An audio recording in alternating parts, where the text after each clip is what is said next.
Welcome to the Planescape, where good and evil clash, where law and order maintain their delicate balance, the battleground for gods and monsters. Many heroes have written their legends in the stars of the astral sea, but these are not their stories. The Aspera and her crew, Kyana, Finbar, Virla, and Dani, may not be the stuff of legends yet, but they're definitely rolling with difficulty.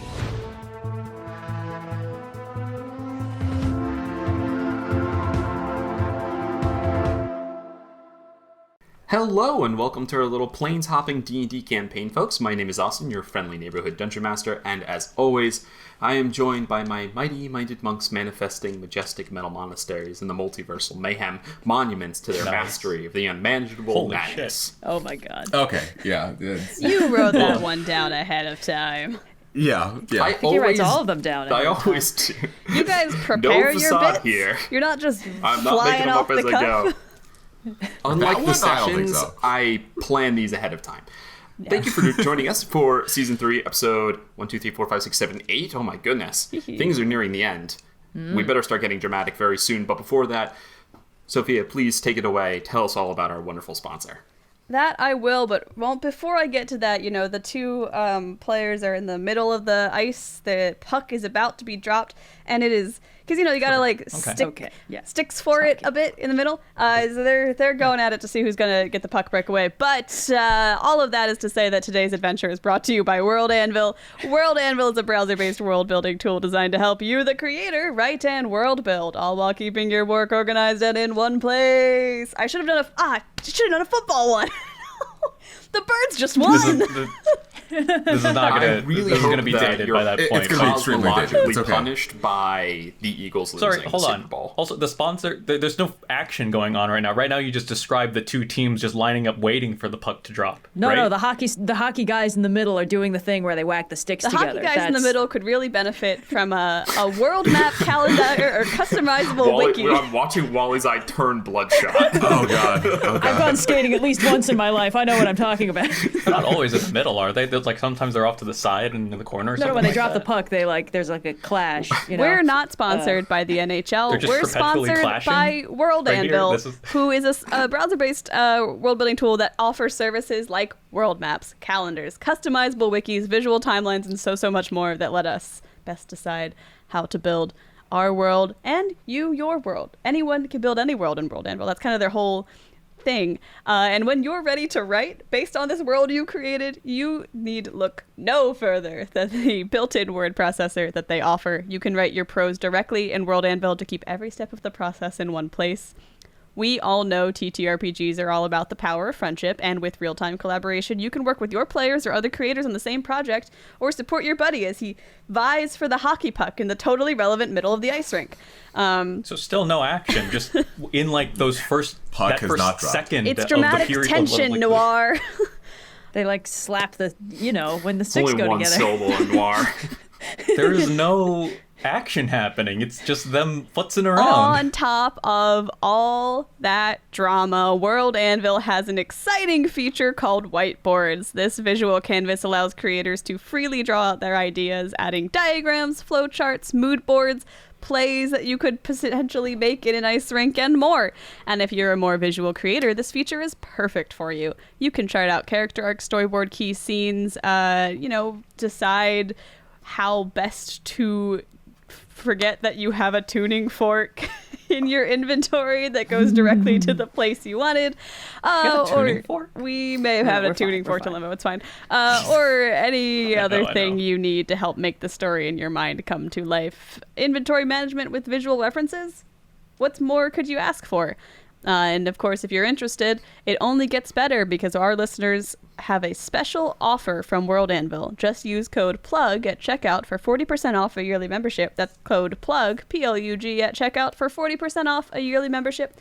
And thank you again to World Anvil for sponsoring today's adventure and suffering through what was, at times, a very hockey-related read there. But it looks like one of the teams has successfully gained control of the puck and is now speed skating on away towards the net at the other side. He's lining up to take his shot. Puck is flying towards the goalie, and Austin, why don't you pick it back up and take it away? We don't even get to know if he scores or not? You'll have to find out next week on Rolling with Difficulty. basic We suspense moved on to fucking rock skipping or something. I don't know. And I just want to say, even though this episode is coming out after the Super Bowl, go Birds. If they win, I'll Quack. be very upset. Quack. If they don't Quack. win, I will be Quack. extremely upset Quack. by the time this episode Yeah. comes out. Go Pheasants. Everything I've learned about sports has been against my will. No Mighty Ducks. Also, shout out to the fans hockey here. Very puck band sad. that's inevitably playing there. You God, guys I are hope real they lose, heroes. and this age is like milk. Anyway, if my Bills can't be happy, then neither can your Birds.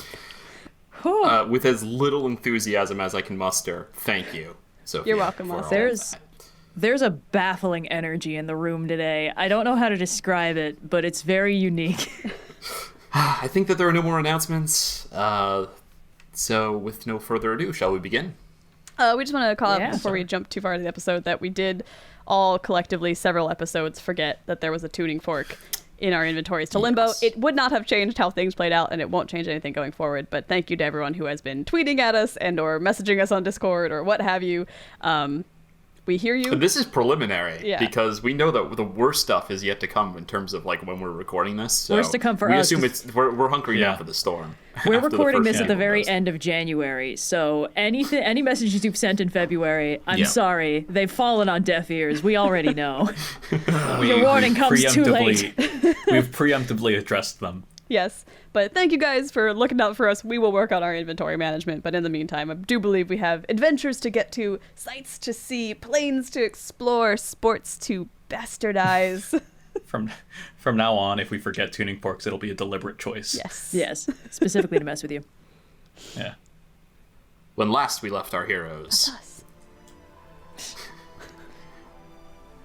a conversation with an old friend.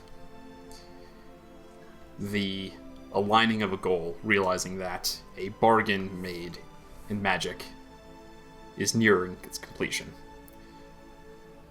You return to Sigil. A mishap upon re-entry revealed to you the deceptions of Virla. And now, after a conversation and some planning, you begin to make moves that you might successfully break into and retrieve the crew of Virla from the city of Tunareth, known as the One in the Void. It is in Sigil that we pick back up. You guys have been discussing what plans await you that you may best improve your odds of surviving this heist you want to pull off. So, crew of the Aspera, what are you planning and who's doing it? Believe we have 2 goals this episode. We're going to be Info. splitting the party. Yeah, baby. Yeah. Although I would like to propose that perhaps we should have a unified goal first things first, because I need a long rest and Virla needs a long rest. So You guys can sleep, yeah. thank you. No. We must charge We forward. all taken I'm a assuming nap. that planning has already been done. Yes. But you guys are going to have to inform, and then we're going to pick up basically the next morning. There's no dawn in Sigil because there's no sun, but it does, I forget, there is a timekeeping method where it just gets brighter and darker, and people refer to times as like 2 hours past brightness or something. I forget, I have to look it up again. Ooh, you But can measure it in imagine foot this candles. is early morning light that we're picking up again, because you guys are like getting ready to split up for your journey. So, one half of the party is planning to go see what might be done about retrieving Virla's staff from Maxim, that may be a weapon to be aided. And another party is planning to visit Enoch in the plane of Limbo in order to see what wisdom a Gitzerai might aid in a fight against Githyanki. Yes. So basically, Team Virla and Team Kyana are going to be going on their respective adventures, and Finbar and Dani have to be drafted in either direction depending on what our whims are. Finbar, do you have any thoughts? I'm not too jazzed about going back to Mechanus. I guess I'd rather go to Limbo. I will happily Great. go to Mechanus and look at some gears, so I guess I'm going to Mechanus. This has the potential to go so wrong. Just make sure she doesn't blow up half the plane, okay? I'm not Please, gonna blow up please. half the plane. I'm gonna turn the temperature down a little bit on the entire universe. Down. Up. Either way. Okay. Why would you? just to prove she can. I don't maybe? I think. don't want to know. We'll just let her believe. I think that'll be okay. Okay. Yeah. Here's a couple of health potions. I looked in my inventory, and apparently I have 5 health potions on me. Oh my god! I just have to have those. Guys, we have learned I look an in my inventory patch. management lesson. I look in my satchel. A tuning fork from Limbo, given by Enoch on our birthday. Kyana's like, yeah, we're gonna walk shit. there, and Virla So- goes through and sees the tuning fork and just quietly closes the bag. So maybe the healer Oh, should distribute some of the healing potions to the people who Yeah, can't yeah. do I'll give healing them magic. all to Virla. Okay, From a cool, metagaming cool. standpoint, this has the potential to go so catastrophically wrong. You give all Or 5 so to Virla? catastrophically Yeah. right. Virla, can I Let's have do one? the okay. two. Let's do the 2 I'll- long-range glass cannons on one team, and let's do the 2 They're just gonna frontline go- tanks on the other. They're going to fix a staff. They're going to Maxim. They'll be safe. Yeah, I mean, what could possibly go wrong? It'll be fine. Teehee. Oh wait, there Maxim was the tiny ants the last time we were there. I think No, I'm no. looking forward to what we have to do in order to fix the staff this time. I'll go ahead. I'll give me and Dani 2 and 1 to Kyana. I feel like that Yeah. might be a decent distribution. Yeah. Finbar Or should with you- me. Why do I No, need a no, help I- potion? Because Yeah. if Finbar Yeah. goes down, No, but you not- need a not way just to for bring today, just in Finbar back general. up. Doesn't Finbar have still more health potions left? No, Like that 2 was, more? no, That was all he- of them? Oh, he's okay, got yeah. 5, right? Yeah. Give Yeah. you I all don't know, 5. whatever's in your inventory, man. That's what you got. Did you just say he's got inventory. 5 right? I am the master of the world. Y'all are in charge of 1 person each. How is it Y'all that I can can handle keep that. track of every single goop Dani has ever collected, but we can't, as a party, keep track of how many health potions we have? I'll take a health potion. There Let was me just a, add there was that a to my Reddit post inventory. saying this too. Is it just a potion of healing? Yep, just a Yeah. potion of healing. Okay, It's a so regular Dani has potion 2, of healing. Is Should it be Virla 2 has d4 2. plus 2. Virla has 2. Kyana has 1. Yeah. Backpack. Perfect. I guess while we're cleaning out our stuff, I'm gonna go and pull out the little commissioned necklace amulet thing that I had commissioned a month ago, like back in season 2, but I only got it in episode 1, and I never got around to actually giving it to Finbar. Yeah, I'll just sort of very awkwardly just sort of like hand it to him. You can see that it's sort of a jewelry crafted sort of necklace with sort of floral Feywild embellishment, sort of a design. You can also see Okay. it studded in either as like a small fruit or some highlights on some certain flowers. You can see little specks of sparkling, what you know to be topaz from the remains of Azatico. I did not give you a birthday present. Happy birthday. I meant to give this to you sooner, but yeah. Before Finbar takes it, he gives Virla a hug and says, "Thank you." No. And then you see him. He sort of like moves his collar, and you see there's the Elise's sending stone. There's his star map, and then he puts on just one more necklace. Actually, there's the I think the periapt of health is the other thing that he has. Yes. So just like he has 4 necklaces now. It's kind of just tucked into he's under his blinged collar. Yeah. And he tucks it underneath. He says, "I appreciate that." Of course. Now, before y'all go, just one more thing. He looks through his sack. He's like, "Okay, let me make sure I'll set some snacks down, move some cutlery. I have what else do I have? I have healer's kits, which helps you stabilize in terms of making medicine checks. What else? And the dust of deliciousness. We are so worried. So I'll give Virla the dust of deliciousness, and I'll give I guess I'll give Dani the healer's kits. All right. How many kits do I have? I think I have 5. I'll give her 3. 3 healers kits. Cappy cappy. I'm gonna go to Virla and I'll be like, "'Cause you lost the other ring," and I'll give him my ring of water walking. I gave this to you. Yeah, I know, but I haven't used it. And who knows what weird stuff is in Mechanus.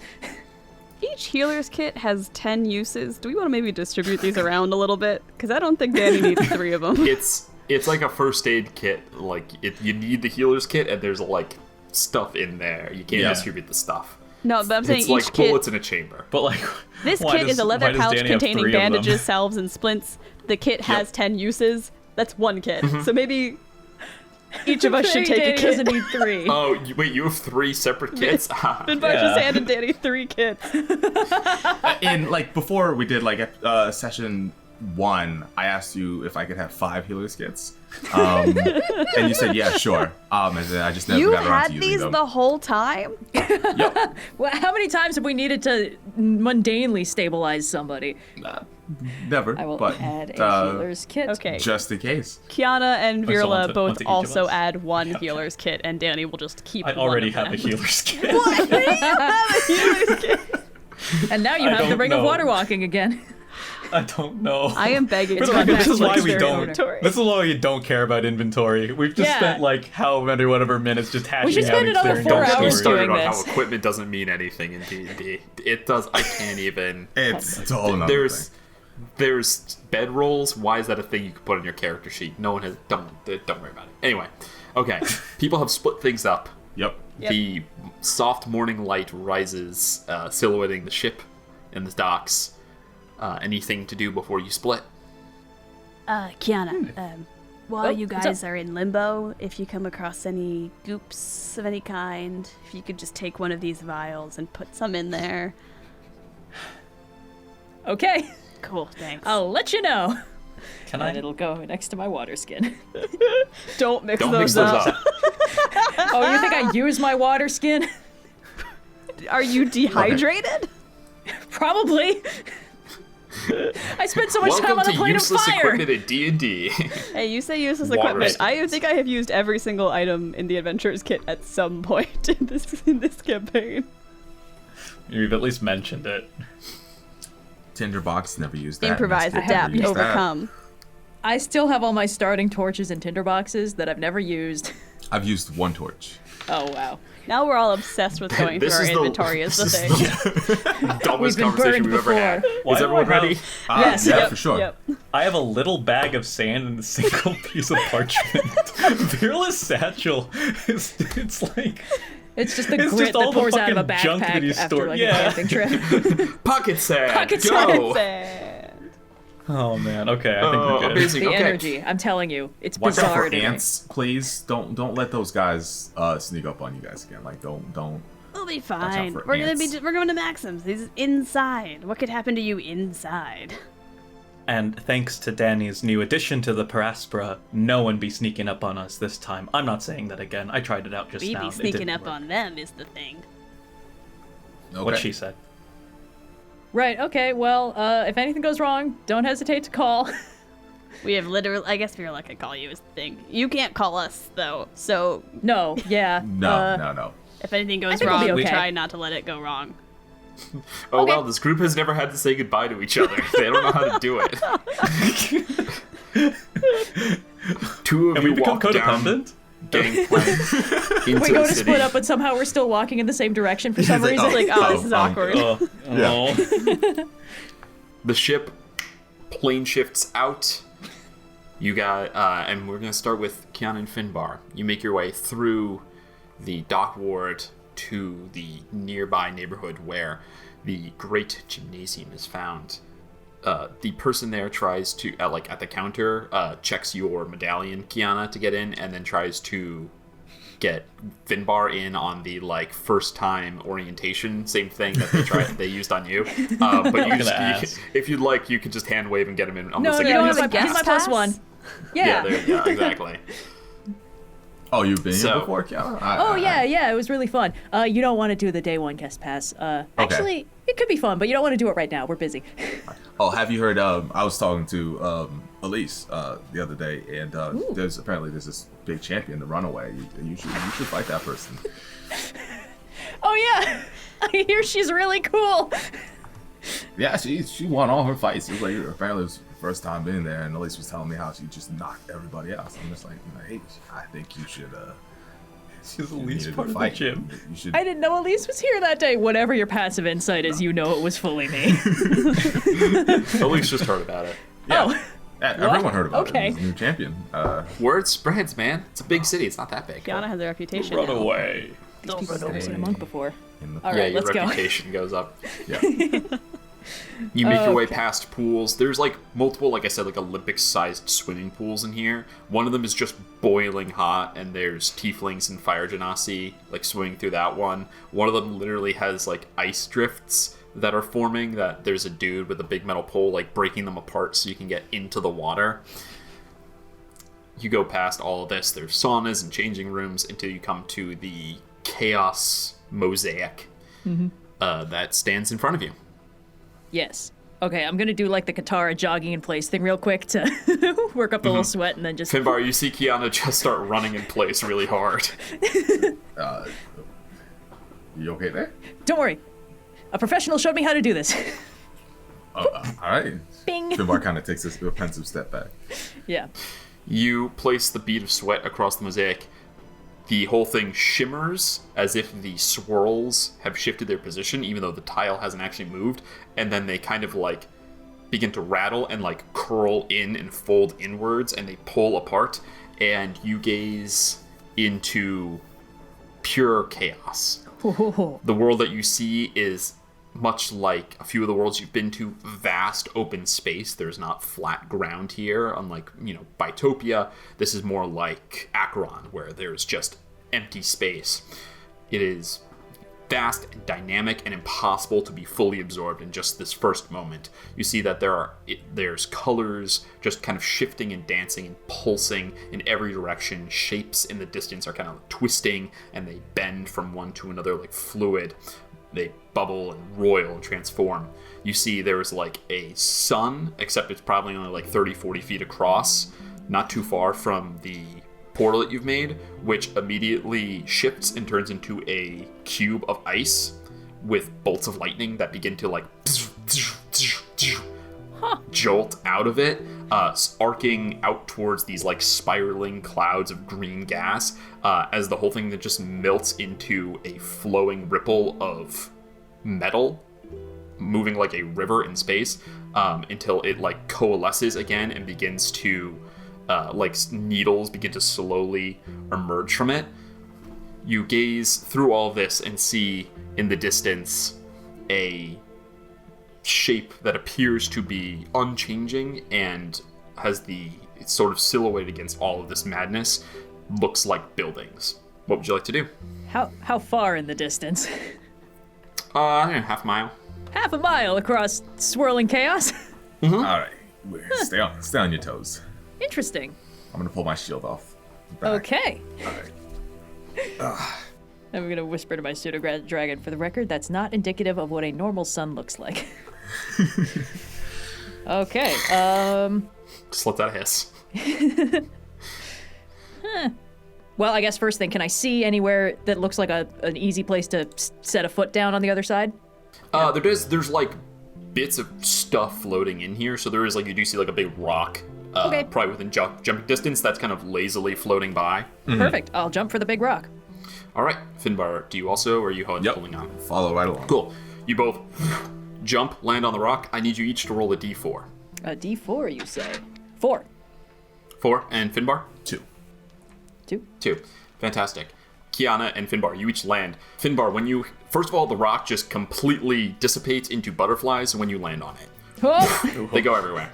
All right. Finbar, as it does, the air that was around you hardens, and you immediately become cased in a like sarcophagus-sized piece of stone. Kyana, you are about to fall, and then you get caught up as you fall into what feels like a bath, except the water flows around you in like this churning sphere, and you have no air. You're currently asphyxiating. Great. I love this. Okay.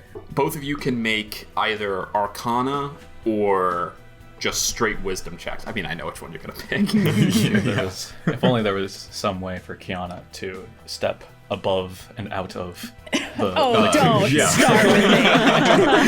The thought crossed my mind that a ring of water walking would actually be really useful here. Wow, hilarious. Everyone hits on the ring of water walking. I'm laughing. until It's too late. That's a 23 wisdom check. Okay, Finbar. 16. 16. Finbar, however you react to being in stone, I'm sure that you've been in tough places before. Mm-hmm. That's how you're going to react. Kyana, you instinctively started to breathe in when you came in here, and then it's not even that you breathed in water so much as that the air that was around you turned into water, including the air that was in your mouth and lungs. Great. So you immediately begin to drown. As this That's what a chaos 23 gives me? No. As this chaos happens around you, you think back though to like kicking and moving your arms is not doing anything. The ball just kind of like is turning through space. Thinking back to the conversations you've had with Enoch and what you might have heard from Virla about the plane of Limbo, you know that this is a place that is eternally changing, is very malleable, and thus is potential and is controlled by the mind in many cases. With a powerful enough force of awareness around you, you can change your surroundings. Yeah, I wanted to start by seeing if I could use stillness of mind if that would have an effect on this. Rules as written, it ends an effect on me that is causing me to be charmed or frightened, but I don't know. Maybe it would be cool, DM.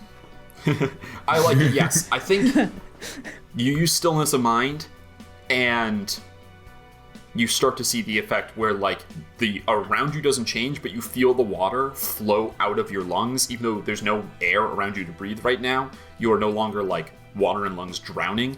There's, like, there's almost like your personal space is reaffirming itself. Good. I would like to help it along by also summoning my arms and visage of the astral self at the quickest possible opportunity. Water bursts as the arms, this amber light flows out. Both of you can go ahead and roll a d4. Okay. It's another 4. That's another 2. Oh no. Cool. Both of you, you remain in Earth. Kyana remains in water. What would you like to do? Is it like tightly packed earth, or is it like? Yeah, it's like rock. Like it's you like can rock? barely move. Can I'd like to grab onto the floating rock where Finbar is. I have a 10-foot reach. I assume we haven't gone too far. Yeah, from each I'd say other. that's possible. Yeah, you reach out and grab on to the floating rock. You could pull yourself out if you wanted to. Yeah, that's what I'm gonna do. Brain cell Noir. Fuck. Also, now I have advantage on insight and intimidation checks because of my mask. If you have to scare the rock, you're going to be really good at it. Yeah. Insight. It's the insight that matters. Finbar, you hear feet clambering onto the outside of the rock. I'm a little comfortable here. This is. It feels like I'm being hugged by the earth. This is slightly familiar. Although I won't be able to stay here for long. Yeah, you're also going to suffocate. Yeah. All right, we don't need to get eventually. into that. I don't know if I should do this. But I'd like to might wild shape. Do I have? Ooh, what would that do in Limbo? Don't have. Would I have seen a badger up until this point? I've seen all sorts of. I would critters. totally allow a badger. Yes. Yeah. So we go into Badger Bar. Yes. Pitch black in here, but you are now a badger, so there's space as the Finbar-shaped hole is just a cavern for your body in this, pillar of rock. And dig my way to the surface. Yeah. All right. Yeah, for badger, you see little badger. Does your badger look anything special, or is it just kind of like a normal badger, Finbar? Nose and claws peer out. It's got little specks of sort of white rock, white glowing rocks in it, sort of like stuck in its fur, and it looks like stars. It's like a pitch black badger, Nice. pink nose. Can't say we don't have a gimmick. Yeah. All right. Awesome. What are you going to do now? You know that time is of the essence here. as you see things changing around you. I would like to try another thing. Yeah, please. That's not rules as written. I would like to use my telekinetic reprisal to try and just get a little bubble of space around me. Because the way it works is it's sort of just, it's like a burst of psychic force around me when I take damage. I haven't taken drowning damage yet, but I don't know. Maybe. You're out of the water. You pull yourself onto the rock. Badger joins you. Oh wait, I'm out of the water now. Yeah. So you're able to pull yourself out. And You said I was in the rock water there. again when I rolled another 4, so I got confused. That was before you pulled yourself out of the water. Then you asked if you could grab the rock. Gotcha. So you'd be able to pull yourself out onto the rock. All right then, let's holster the telekinetic reprisal for another crisis. Fair enough. Quick thinking here, or I'm gonna have you roll again. So wait, Finbar's digging his way out of the rock. He digs his way out. So he's out too. We're not in a strict combat, and action is 6 seconds here. We're in a sort of a little more story-focused sequence of Okay, events. then I would like to grab Badger Finbar and jump towards the buildings as far as I can off the rock. Cool. Go ahead and make an athletics check. Sure. Your arms are out, so you can use your wisdom in place of strength. That would be I hate good. to be that guy, but Bruh. what happened to Sunny? Sonny's on me. Sunny's still on her. Which means I have cool. magic resistance now. Come at me, bro. You do have magic Nice. resistance. We're not in a combat, so I'm not asking whether he's there or not. I'm just assuming he is there and that he's Okay. immune to the being accidentally crushed by a rock or a fireball. Okay, Unless you're killed, then wisdom-based he's- athletics is just a +5. Yes. And I'm not raging, so I don't get an advantage. What a shame. Ooh. Well, that's 9 total. 9 total. You push yourself off. You're together. You go through space. There's no gravity here, you realize. So you just start drifting, but not super fast. Go ahead. One of you just roll another d4. Kyana, why don't you do it? Yeah. Oh, come on, man. Oh. 3. 3. I need both of you guys to make a dexterity saving throw. Damn it. Oh, hold on. Okay. Actually, this is very good for me. Sorry, Finbar. I rolled a 30-20. Okay, that saves. Oh my god, this die. Using Badger's dexterity. Yeah. Sweet. 13. 13's gonna fail, so you'll take half damage, and so I'll will take Finbar. no damage because of evasion. Evasion is half on a You said 13 total? Oh, yes. Sorry. Half on a failure, none on a success. So you're each Die. gonna take half damage, which is... can't have ones. You're gonna take 1 point of fire damage as the sun that's, the sun that was pulsating you forms back into fire and just lashes out with, plasma arcs, basically. Ouch. Cool. You hear sort of Badger Finbar squeak a little bit. I have 2 hit points. Badger ready. I can't Let me speak as a ask. badger, so you're gonna have to telepathically Kyana, link with me. Oh, yeah. That's I'll true. mind link with Finbar. And the second you do, I'm going to say, throw me. Throw you? At the... Okay. I'm going to wind up and chuck Okay. Badger Bar as hard as I can. In the direction of the buildings. I was gonna in Make any another strength particular check. direction. Just straight up. into the sun. It's a straight wisdom check right now because of the... Yep, exactly. Oh my god, I'm rolling so boringly today. That's another 13. 13. You get him going a little bit. He's the Hydra. It's not too hard. You get it. You astral arm football. Nice tight spiral. And Finbar, you go. I'm gonna need one more D4 from each of you. Okay. That's a 3 again. Also rolled a 3. I'll take it. Dex saves from both of you. All right. This is regular. Oh no. Ooh, not great. Jesus. Well, with my dex save, it's an 8. But with the natural 1 I just rolled, it's a natural 1. Finbar. 13. Both fail. You both take. Kyana halves this, so Kyana takes 5 points of fire damage, and Badger Bar takes 10. 10. Okay. Dropped my wild shape. Regular.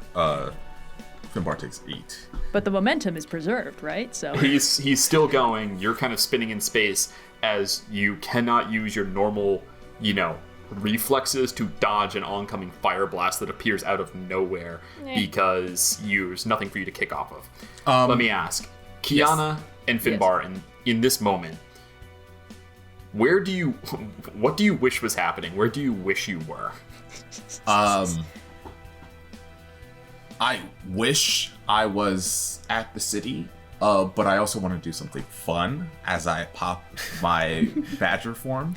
Okay, you're going back into Badger? Oh, no, you're coming out of Badger. Yes. Okay. Because we're technically, this is kind of a zero gravity situation. This is very much a zero gravity situation. Cool. As I'm shooting out, about when I hit like 30 feet away from Kyana, I want to sort of thorn whip and swing her around and give her and add to her momentum.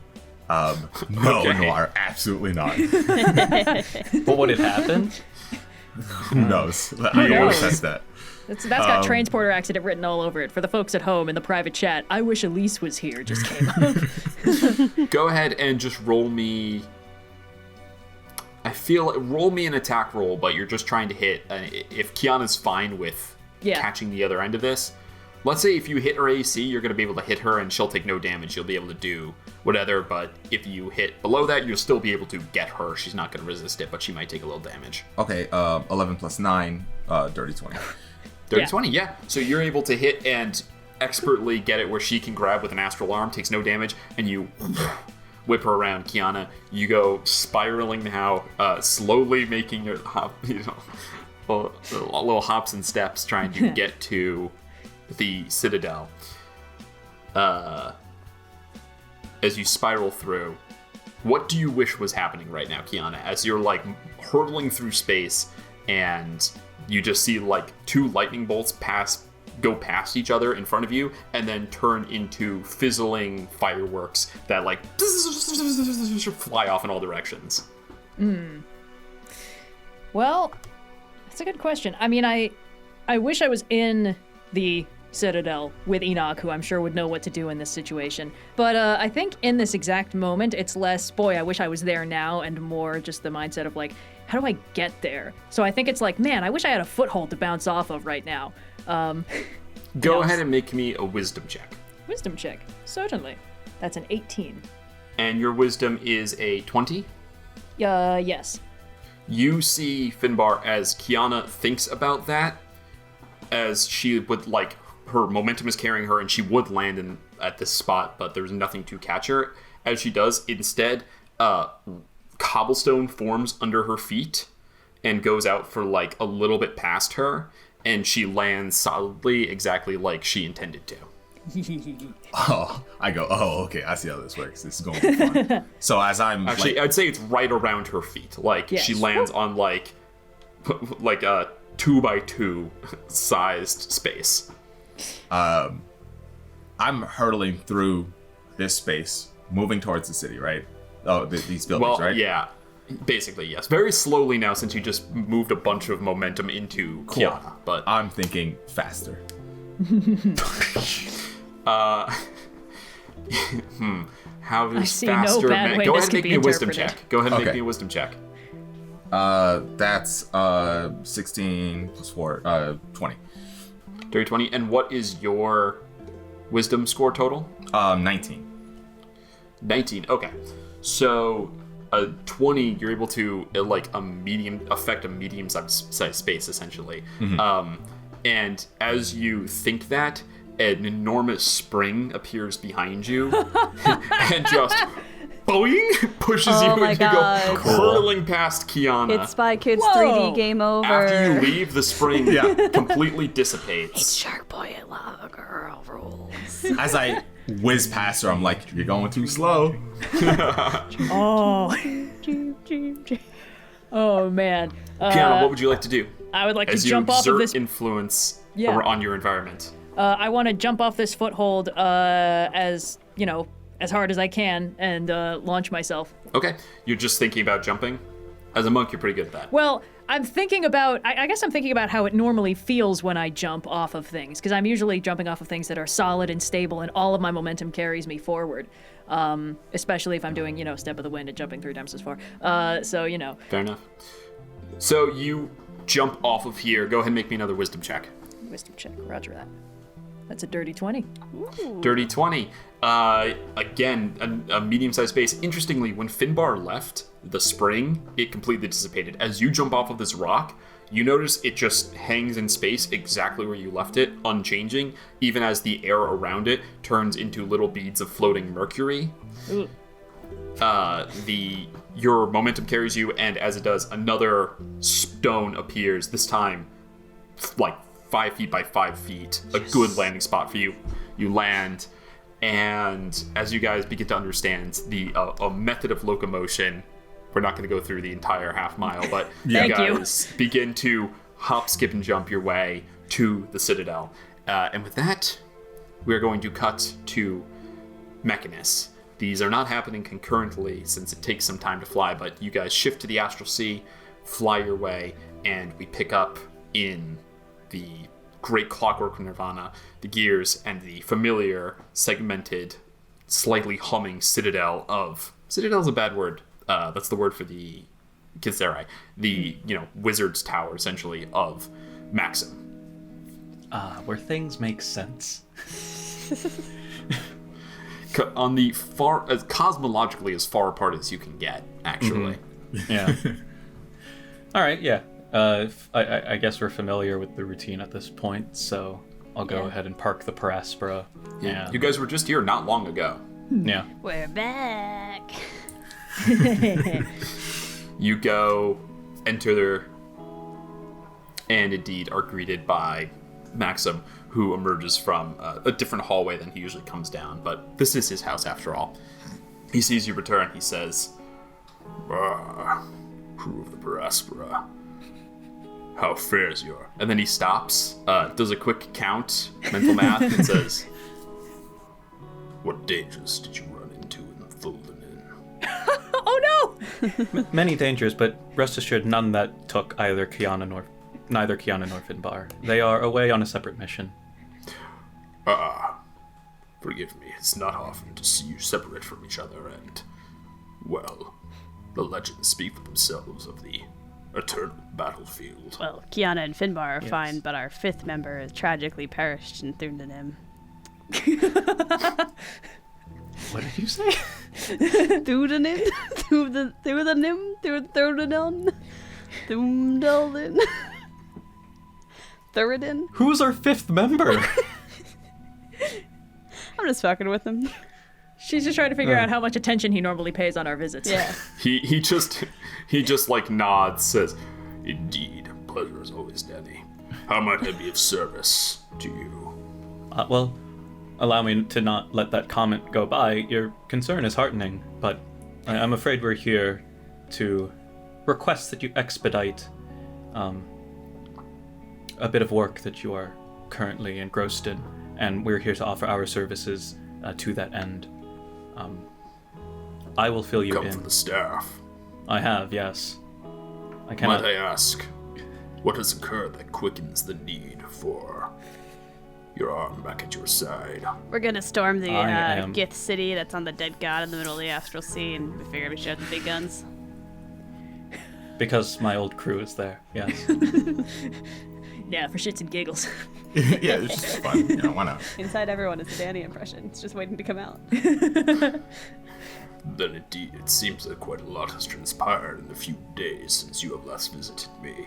Come, I make space in my study. You shall regale me with what has happened. Very well. And I guess as we're going, I'll basically just kind of try and give him the Cliff Notes version of what happened since leaving him at for Thulden, and just like we successfully made our way to an obelisk, and we found we tapped into the resonance of Thulden, and we found a portal, and then we met a very angry Warforged who is another Warforged, and then it turns out that it took 9-10ish hours of travel, but eventually we found, or Emmy was able to hone in. You haven't met Emmy, have you? Oh, there's a lot here. You did have her when you were last here, but I'm not sure that you really spoke about her. I don't think so, yeah. It was very businessy. I'm not sure that we have been properly introduced, although you alluded to the change in your docent. Please Yes. spare no details. You don't have to explain everything, but he asks, he like wants you to explain everything as richly as you can. He's very interested that his, what you're now starting to realize might have been a shot in the dark theory about finding a portal to Thuldanin worked. And when you describe the like ringing it and how you were able to follow, he mage hands over a quill and paper and starts like jotting down notes. I'll try and be as specific as possible, but I do confess I think I had I was exceedingly lucky in that instance, and then I also had some help notwithstanding. So unless you can get the services of a god, I don't know if it's necessarily replicable. Perhaps. It requires more study. I will have to seek someone out to replicate it, unless you yourself are looking for work that would be goods to be exchanged for the continued testing of the use of tuning forks to find parallel portals between other dimensions. That does not sound unappealing, and if we're talking strictly about Thuldan, then I'm sure Dani would like another reason to go. Dani doesn't need another reason to go. She'll go. Yeah. Yes, yeah. Actually, Dani's gone. She went straight back to the Noticing that portal. no one was paying attention to her, she just left and took out back in the Aspera and started heading for the portal. I'm joking. She's just been starting She's headed pushing for the random border. buttons. Every time that you guys turn around in a conversation, I want people to just assume that Dani was seconds away from poking whatever the nearest interesting object was, and then has to stop because There's a bunch of random stuff in here. You can go look at the vaguely sulfur and brimstone smelling summoning circle that's across the room. Oh, Is the it other mechanical? smoking gun yeah. that Virla didn't tell If us it's about. not mechanical, I'm not Yeah. interested in it. Well, there's lots of you can look at his table and his setup where he's got the staff currently like set on some stands so that it's lifted off the table, and there's all sorts of little arcano, springs and gears and stuff littered around. Go ahead and make me your thing where you roll like 27 tools. Tools check. Well, it's not that I roll high, it's that I have a +8 to it. Or no, I have a +12 because it's intelligence doubled plus proficiency is the thing. Yeah. And It's intelligence plus proficiency doubled, but yes. Wait, so it should be 16 then? Because my... It should be 4. Your intelligence is +4. Yes. And then your proficiency is +4. Yes. So it's 12. Okay, that's what I said. What you said. Yeah. Yeah, well, you said intelligence doubled plus proficiency. It's intelligence plus proficiency doubled, but yes. 8 that's the same doubled is thing, isn't it? 16, and... Mathematically, but when her proficiency bonus goes up, Yeah. it's going to become very different. True. 8 doubled is 16, but you're not doubling 8. You're doubling your proficiency bonus, which is Roll a +4. 27, Sophia. It's fine. Yeah, just do it. Just do Roll it. a d20 and add 12. Okay. Rolled a natural 17, so that is a 29. 29. 29. There you It's go. higher than the Nice. joke There estimate. you go. You're looking around and you're like, oh yeah, like no wonder this guy hasn't finished this yet. Like there's no flow to this workspace at all. Even as someone who is chaotic by nature and doesn't really like organize their stuff, you still understand like flow to workspace to maximize Maxim efficiency doesn't even know and about mise en minimize place. I mean, come on. mistakes. There's like the sense that he's using kind of different disciplines, like different disciplines that don't really gel very well probably together. He's just kind of like there's kind of the sense that there's the arcane version of duct tape on the table at some point, So as Virla is explaining everything and Maxim is like, first off, tell me about this dude that you met, and like, because he is kind of like an anthropologist at heart, but he also wants to know about like the effects you felt while you were there, the entire thing about the stone curse, the forgettings. He is exceedingly interested in like the exact details you can give for that. So there was a long conversation to be had while Dani I'll fucks mention off. the boat with the slod brain gem thing necessary in order to Styx-proof the ship that we found. Curious. I know that such ships do exist. They often belong to Moreno Lofts, but I was under the assumption that it was an innate enchantment to the fiend's inherent nature. I wonder if perhaps this is a separate feature altogether, or if indeed this is a cultural secret they guard amongst themselves. He just like starts going off on all that. Yeah. Fearless listening. He's not letting us These stop two at all. are talking about their shit. Dani just starts trying to clean up the table to make it more manageable. Danny's trying Dani to organize for cleaning is such Maxim. What a slight! There's Dani, your insights. I think you're actually of decent insight. I have a plus right? 3. Yeah, go ahead and roll me an insight check. Actually. Hey man, does this spark joy? Natural 18, Does so this that's spark- a 21. Yeah, I've alluded to this before with the sense that Virla was getting, where it's like, oh, it's kind of like Maxim puts down and picks up projects. I think Dani's getting the other half of this, which is that he projects a very controlled master of his domain aura and personality, but there's the sense that is he is not actually an infallible machine. He is person, and that bleeds through in the fact that he's got like these little messes, and like he's not really an expert on what he's doing. He's kind of like working from a lot of experts' different takes and advice to try and do some of this stuff. So he's more master of no trades kind of sense, and instead relying on, you see like books open with pages to like, you know, people who are experts on this stuff to guide him through. He's got a lot of hobbies going on that he's simultaneously trying to master. Just like me. He's for just real. like Oh, Maxim logicking his way through an ADHD diagnosis right. and reevaluating his entire life. You're not fully wrong. His facade is hanging on by a thread. What do you tell him of the Ad Astra? I will be explicit that it turns out that was not my first trip, nor the Paraspera's first trip. Actually, no, it might have been the Paraspera's first trip, because if Emerson got the inspiration for the Paraspera from the Ad Astra, then they might not have had the ship. It might not have been built yet. Yeah, It's still anyway. unclear when you had the ship. Definitely something was done to the ship post finding Ad Astra, because there's just True. like similarities. But it's unclear if you sailed through Fuldanin, or if you guys like did the thing that Vice was doing, where he was just walking from cube to cube, which is of course very dangerous, but possible. People do it. Yeah, but he'll basically recount that, how there was nothing left technology-wise that was salvageable. How the only things that were left behind was evidence of the crew of the Ad Astra and the old crew of the Paraspera.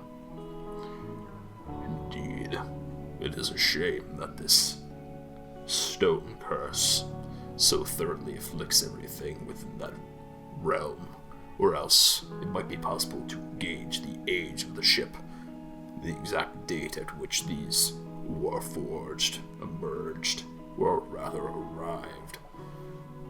It would be of great Agreed. interest to me, and I fear it is perhaps lost to time. Yes, that was our assessment as well. And then basically he's gonna kind of skirt over the one-on-one that he had with Emerson, and basically just kind of like wrap it up by saying, I had another vision. Or actually, no, he's not gonna say that. He's gonna say, but there was enough evidence on the Ad Astra that suggested that. What is Virla gonna say? There was enough evidence on the Ad Astra for him to fix enough of his memories to figure out where to repiece the memories that he had lost around the events that around the events of him losing his crew. Do I He's gonna kind of catch fully change that. him saying that? Because I don't think he mentioned definitely catch- Emerson to the crew when he was talking about the recap, did he? Yeah. Was it? But you, I don't think you did. But I went to the ship, so I know there was jack shit there. Yeah. Go ahead, Dani, you definitely hear it. Go ahead and make a deception check, Virla. Ooh. Still make rolls. Yes. We're also going to roll for Oh, Maxim. Maxim. Oh, Maxim didn't roll great. Oh, Mistra, please. Oh, that's a natural 19. Okay, 17. Your deception is -2? I'm not very charismatic. My god, man. Dani, insight? It's a natural 14 plus 3, so 17. Nah. Me That too, is beats a- it. That is a success. Lightning I'm crackling. gonna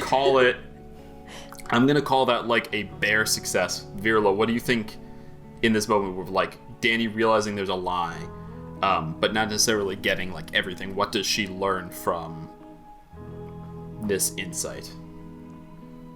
We might need to cut this bit out because I legitimately don't remember whether or not Virla had mentioned Emerson to the crew. I don't Which think is- you mentioned the Starlight apparition at all. No. And I think you skipped over how you got any memories of that situation. I think you kind of because I alluded think he to just kind of Mistra, blurted out. Yeah. You indicated that, like, How? the main thing you told us was, like, the deal with Mistra, why you got locked out of Sigil for, like, a round. I don't think, and if I'm wrong, audience, you need to direct all your vitriol just talked to about me. this. We Just just my talked ads. Yep. Spare them. They know not what they do. Max rolled a 15, by the way. Oh, baby. So close. So he's Awesome. like, yeah. Yeah, okay. Working under the assumption, then, that Virla did not mention anything about Emerson nor the Starlight apparition. Dani fully clocks that, because you were also looking into ways to fix Virla's data spheres in his memory with Casimir's books, and so that kind of caught your ear. Kind of like, if there was stuff on the ship that would have helped me fix Virla's memories, I would have found it by then, you know? So you know that he's fully lying about that. I would say that that's kind of all you would clock. You don't necessarily know why he lied. Dani immediately intuiting that Virla, after a huge confession, is still keeping things to himself. Dani is seconds away from blurting He's it a out, noble. and then like He's a private. Plug puts his face in her mouth, like in her face, and she's like, "All right, I'll think about it for later." Maxim is pretty insightful, but too deep in like piecing out what all this might mean historically to like catch on to the hand wave of like, oh, I was able to figure it out. Okay, cool. Yeah. Says, indeed, I confess to you, Virla. The staff is ultimately yours. Should we be able to finish it, then I see no problem re-exchanging it to you. Thank you. But this goal you've achieved, this goal you've set to achieve, the rescuing of your crew from Tuna Earth. Even with as powerful an item as this, I fear it is folly, and I would not lightly send you marching to your grave.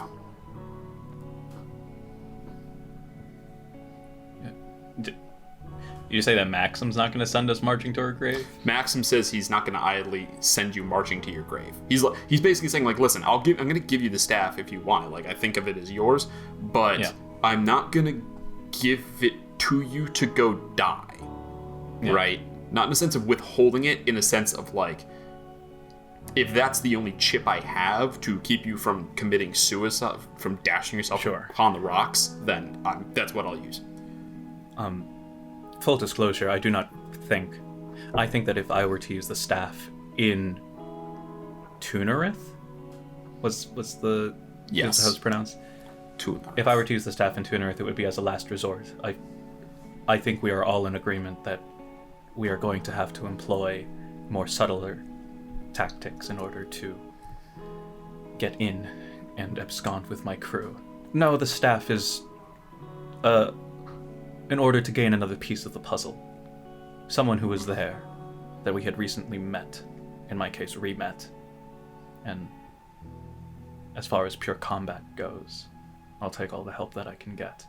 But rest assured, Maxim, and once again, your concern is endearing. We are putting thought into this. I would expect no less from you. I do not think that you plan to barrel in like amateurs, but the method of which you speak entering, even if you are able to gain information, even if you are able to plan accordingly, as you speak flippantly of employing stealth and subterfuge to enter, that might very well be a path that could be taken by the greatest thieves in the planescape, which, if you would forgive me, I do not count you among. No, we're not very good at stealing things. You cannot talk me down from this, I'm afraid. So then the only course of help that you could give, in addition to giving me my staff, would be anything else that could possibly aid us. Make me a persuasion check. One of these days, I'm gonna have to come up with a reason why Virila's not charismatic. A reason? 2. Yes! Yes! It's not even worth a flash of genius. There's no way to you can't help. He remains inscrutable. Yeah. Regardless, I am here for my staff.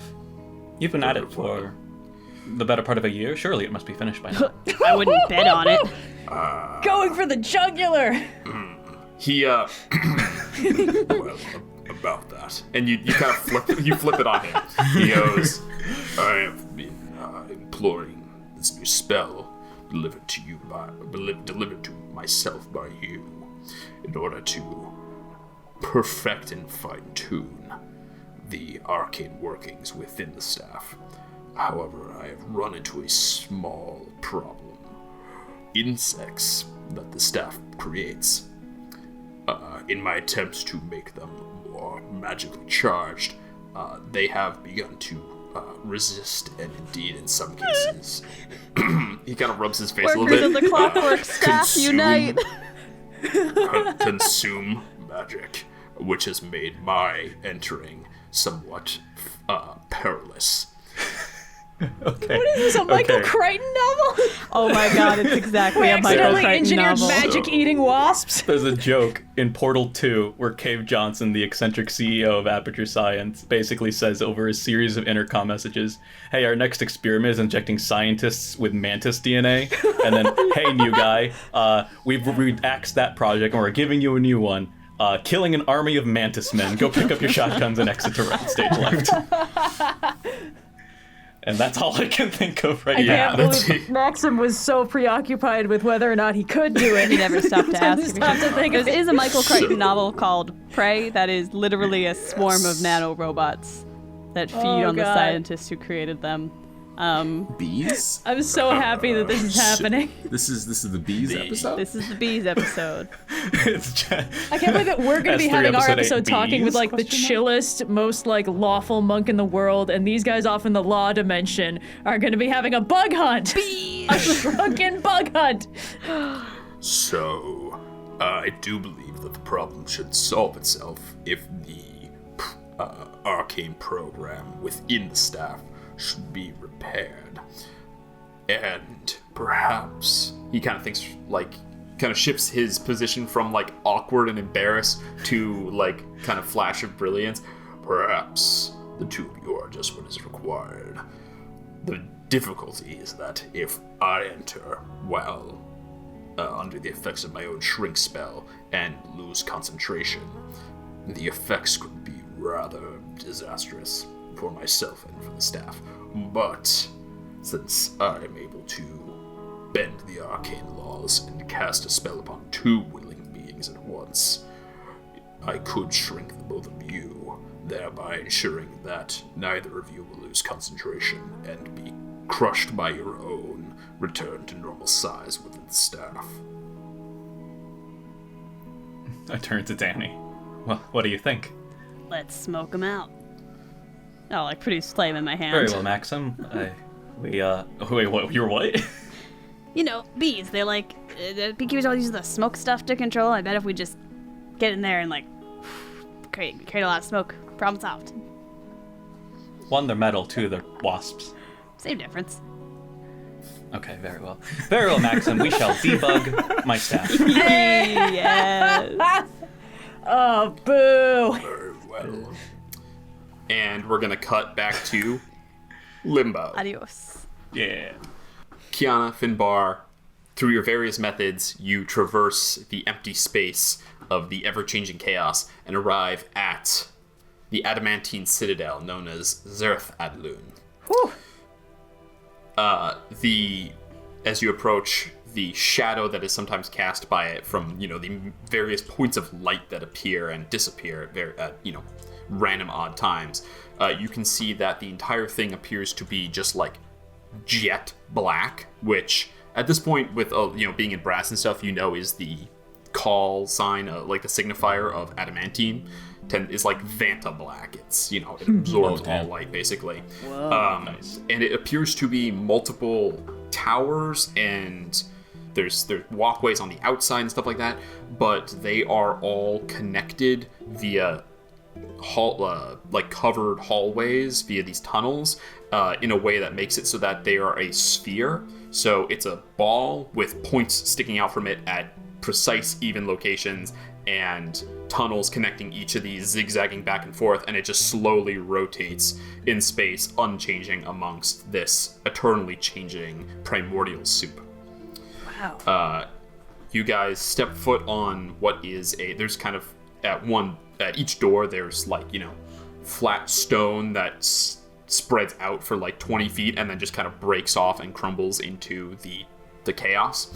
You guys set foot and you see that there is a Githzerai sitting on a small, looks like pillow of cloud a couple feet off the ground. She's got blue robes and sort of blue robes underneath pink, what's the word I'm looking for? It's kind of sheer material. So it looks kind of like she's wearing Gossamer? 2 sets of robes simultaneously. Yeah, like a gossamer. She's wearing 2 sets of robes simultaneously, but the one on the outside is purple and is kind of transparent. You guys walk up, and she opens her eyes, feet down as the cloud fades out from underneath her, and she moves to a stiff attention as she surveys you both and says, "Halt. Who approaches the Citadel of Zerf Adlun?" Hi, I'm Kyana. I'm a friend of Enoch's. Howdy, I'm Finbar, also a friend of Enoch's. Yeah. She kind of appraises you for a second. You see she blinks and her eyes go kind of pale glowing blue. She kind of looks at you and then she moves her head to look behind you and then blinks, that goes away. And she says, Stop patting off some of the flames. "Very well. I shall send for Enoch. If he is aware of your persons and you indeed speak the truth, then we will grant you access to the Citadel here. Thank you. I warn you, if deception is employed, you will not find friends among the Githzerai here." Fair enough. Well, that makes sense. Yeah. Yeah. All right. She knocks on the door. It opens a little bit, says something, and you guys kind of wait tensely for a couple minutes until the door opens and out emerges, who you haven't seen in a little while, Enoch. Classic black robes, kind of like a deep V situation going on. Little mustache. He gives a deep bow to both of you, and then a head nod. Says, "At peace, Adaya. These are indeed friends. Friends, perhaps is not a strong enough word. They rescued me from the 9 hells when my Rachma had been killed." She gives a nod. She says, "My apologies for the rude welcoming then." No. Just good sense, really. There's all kinds of crazy stuff out there. Still probably slightly on fire. Things considered. It just keeps coming back. Just like, I missed a spot. I just can't seem to get the dirt out of me. It's still Yeah. there. Enoch gives a little bit of a smile, says, "We will need to practice your sphere of influence if you are to stay for long. Come, inside. Tell me of what you've been up to and what brings you to our humble citadel." I Yeah. don't know how much time you got. I'll follow I am a him in. patient man. I have much time indeed. Oh, You enter. Everything in here is bare, devoid of many details, and yet somehow comfortable, homely. Okay. The walls are that same black, and yet they're warmly lit by braziers that have no flame, just, cast this warm, soft light across everything. There are people walking all over, and you see as he takes you in and starts to, vaguely describe what's going on, you see that there are monks sitting every, 20 to 30 feet-ish, who are just in quiet meditation. There are little alcoves specifically for them to sit in. And he says, "Here in Limbo, the power of the mind is the greatest of all. In order to maintain our citadel, it is required that its presence, its material, be meditated on continuously by members of the monastery. This ensures that the chaos does not swallow and dissolve it. Oh. Think it breaks, though, right? Of course. This is... there. He gives a little laugh. This is a duty that is shared by all at the Citadel. As long as you are here, you must put some of your time into ensuring the integrity of the Citadel. He walks past. You guys go through a curving hallway, and you see, like, not far, like 10 feet up from you, there's another hallway that stretches from the building you're walking towards to a different tower, and people are walking to your point of view upside down on that one because gravity is completely walked. Oh, it's like being inside of an Escher paint. Yeah, it's like being inside of an Escher painting where physics don't apply except how you think they should apply, and therefore it makes it very easy to bend reason. Oh man, it's a little bit like Sigil. It's a little bit like Sigil in that way. Yeah. There are many worlds that bend what the mundane would consider normal. You enter, and Kyana, you start to see, like, walking past, one of them sitting in one of the alcoves. There are monks that you recognize here from your time training. A bunch of them, like, recognize you and, like, give smiles and hellos. Yeah, they get waves. You were never very close to any of them. Nah. That was by design, and yet they warmly welcome you. Clearly, a lot of them have grown close. You see some of them walking together, like arm in arm, and like one of them comes up and gives you a hug. A bunch give that same formal bow. They're healing. I'm spreading my hug agenda. A bunch give you that, like, not wanting to initiate anything, give that same formal bow that Enoch gave you. But overall, you can definitely see here that there are, if not all of them, many are here currently being some sort of functioning part of this ecosystem. That's really beautiful. I turn to Enoch and I say, I see the kids are doing all right. They learn well. There is a lot to wash out from them that takes patience and an open ear and occasionally firm guidance, but they are all of them receptive, and though I would not dare speak for any of them, to my mind seem content, or at the very least relieved. It has not been so long compared to their time in the Cenobium, but I think perhaps many of them find themselves past that portion in their life. So far, I would assume many seek to stay, but I know that some have begun to wander and have already left, such as your friend Ione. I apologize if you were hoping to find her here. She has yet to return. No, that's okay. Although, I don't know, like, where'd she go? Did she go with anybody? When she left, I knew that she made for Sigil to be the port of all worlds. I do not know where she made to from there. Huh. Well, I hope she's, finding fun things out there. Hey, who knows? Maybe we'll run into her somewhere else. I hope so. In my experience, the Planescape is a deceptively small place. Yeah, it tends to be like that. But enough reminiscing on what cannot be done. What may I do for you? Although I am flattered by your visit, I assume that there is some purpose to it, and if Enoch can provide any aid you require, I shall give to you. So, speaking of Planescape being a very small place. Yeah. How do I say this? Okay. How best to describe it? Yeah, you so ain't gonna remember like our friend Virla? The Mechanite wizard had a really cool hat. So... Of course, instrumental in my own freeing. Yes, exactly. Yeah, he's great. So before any of us met him, he had another crew, and it turns out they got kidnapped by Githyanki pirates, and they're totally still alive in their citadel, and now we have to go storm it and rescue them. And we were kind of hoping you might have some tips. How certain are you of this information?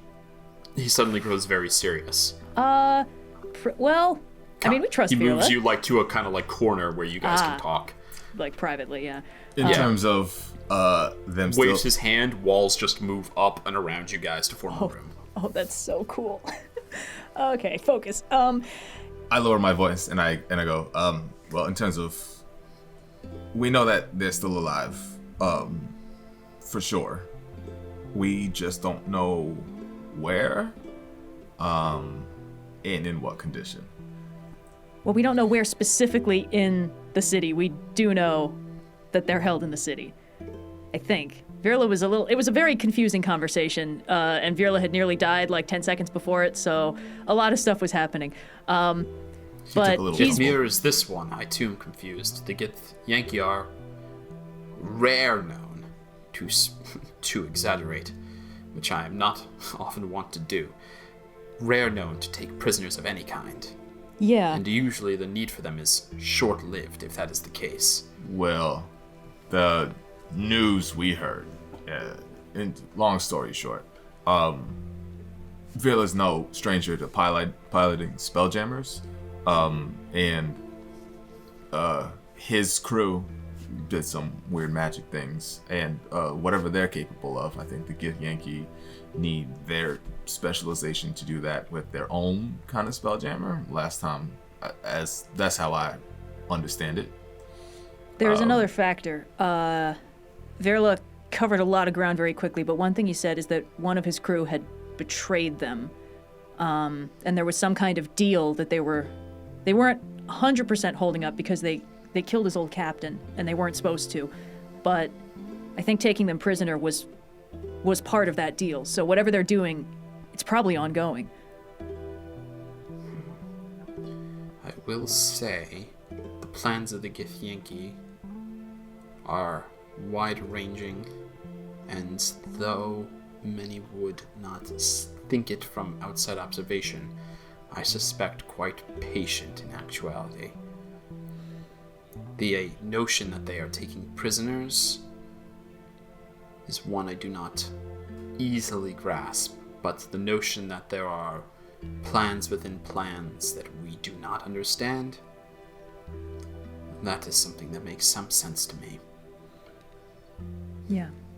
I offer what advice I can, but chief among my wisdom in this case is, if you truly dare to enter into their city, the one built on the god they call the One in the Void,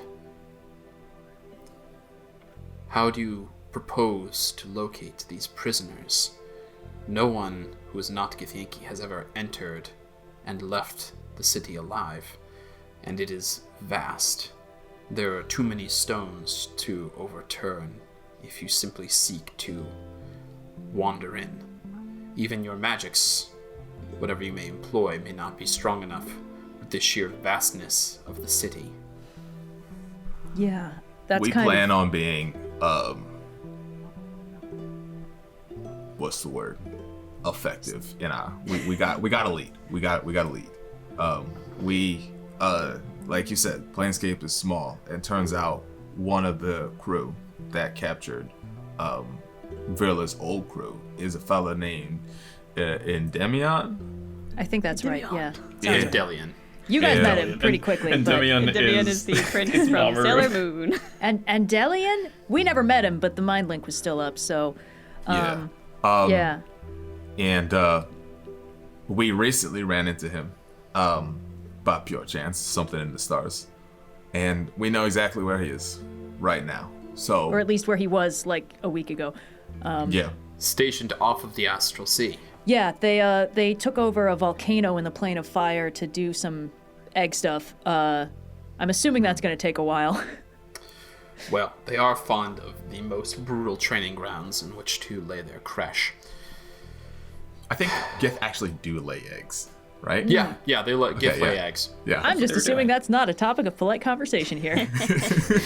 I mean, he talks about it as normally as you would, as like, any person would talk about it. Like, all right. Yeah, mammals give live birth. I mean, we didn't really get the birds and the bees talk back in the Tenebris Cenobium, but I don't think that's. Listen, it's joked about before, but it makes sense to me that wanting to care for your health in a detached sense, the same way that like plant people are very particular about You have to give, the soil and the water treatment and the sunlight that any plant needs to thrive, that the illithid, seeing you as lesser life forms that need to be cared for, would be like, yeah, and like here's sanitation and, reproduction. Yeah, that makes sense. The importance of reproduction. So we probably got the birds and the bees about. Talk early and in a really clinical way. Yeah, exactly. Great. They wouldn't have talked about Give Yankee or Get Zerai. No, of course not. the notion is there. This is the stupid stuff I think about. What would they keep in my head if I wasn't thinking about this? Hey, they're straight to the point. They're all about their education. He nods. He says, it would have to be a suitably notable. You said he was in charge of the attack upon Virla's crew to begin with. Yeah, and he's the one that made the deal, or at least was involved in it. So if we were he kind leads of... such an attack of importance where they would keep prisoners, then he must be of great renown to his queen, in which case I dare say his power is frightening. I'm familiar with it, and Finbar sort of moves his armor a little bit. He still has the scar from the initial hit that he took. Our encounter was brief. I would He left a mark on me. recognize a wound by a silver blade if I saw one. And I left a mark on him. Yeah. We were hoping that if we could get the drop on him, we might be able to get some information, but honestly, just the more information we have, the better it would be, so we don't go in unprepared like we did last time. Defeating him is one thing. Swaying him. The Githyanki are zealous. They are proud warriors in the least flattering sense of the word. In all the ones that I have ever heard of, they serve only three things. Their queen, Vlakith, their hatred to the illithid, and their own self-interest. Getting one to cooperate would be a challenge. Perhaps an even greater one than defeating this Endelian to begin with. Yeah. Kyana pauses, he thinks. Unless. There's a sense to you, Kyana, that he wouldn't continue if he didn't feel like he owed you everything for saving his life twice. Aww. Says, unless they are proud. So much so that it is not easy for them to handle defeat or blow to their ego. It will be difficult to get one to turn against their kin. But if you humiliated one, broke their pride, Beat his ass. if someone Let's defeated pants this Endelian in single combat, called him out, and proved himself not only the better warrior, but perhaps that he was unworthy of serving the position he currently holds. Perhaps that would sway them enough to divulge something rather than accept death. So which one of us is gonna face the Gish in single combat? That does kind of sound like a thing that could work. I mean, I don't know, Finbar, you fought him before. What do you think the odds are of that working? I like the odds of that. I think it's a rematch. But the thing is, you're the better fighter. What? So. You are the runaway. Slightly staggered. Oh boy. Well, I mean, could work. I mean, I say this to you only because I have the utmost faith in your abilities. Aw. And in your righteousness. But it will not be easy. Do not expect, even if it is a single combat fight, for this Gith to play fair. I've never known one that believed in such practices. Even if he believes he has to do it alone, he will employ whatever tricks or cunning or powers he has at his disposal to see you defeated. And he will not think badly of resorting to methods that most would consider cheating. All right. Keep that in mind. Hey, if it's about humiliating a gift, we'll figure it out. Yeah, the hard part's probably going to be stopping Virla from trying to do it. I appreciate your confidence in the situation, but if you're going to win this fight, whoever among you takes it up, it cannot simply be a fight for... must be a fight that your heart is in, because against a gift like this, everything will be on the line. It's Virla, baby. Virla's gonna die to this sucker. No, he's not. Stop that. What if we The tiny pocket Virla. Kyana? I mean, Like, let as me he at says this, Enoch is just looking at Kyana. Yeah. Oh, baby. Okay. He's looking at the pocket Virla. Yeah. Yeah. Just sliding back into the pocket. Yeah. Stop it. Oh, man. Sick. I mean, you know, I think if it's for Virla, I can put my heart in it. Oh. It's the power of You friendship. all share a baby. special bond. Would that I would summon my Rakma, but first, it is beyond my ability to command. I'm not leader. And second, we are strictly forbidden from entering into direct conflict with Githyanki, and I fear that this would be considered such. Yeah, I thought it might be, but that's okay. Oh, there is one other thing. Not related to this. It's just another thing. Please. In the Plane of Fire, we sort of heard rumors from a bounty hunter friend of ours that somebody's been kidnapping, like, powerful artificers and mechanics and stuff, and we kind of think it might be the Mind Flayers that got away from us back in the day. So that might be a thing that's happening. We haven't really seen any confirmation yet, but if it does happen, I wanted you guys to know. Rest assured that the emergence of the Illithid on the material plane is something that is being carefully sought after. Their location has not been divulged. Much like shadows, when the light is shed on them, they simply retreat. But if there is a connection, I have no doubt that the betters and myself here will find it. I appreciate it, and I shall share with them what you believe. Awesome. Okay. It is, after all, a small planescape.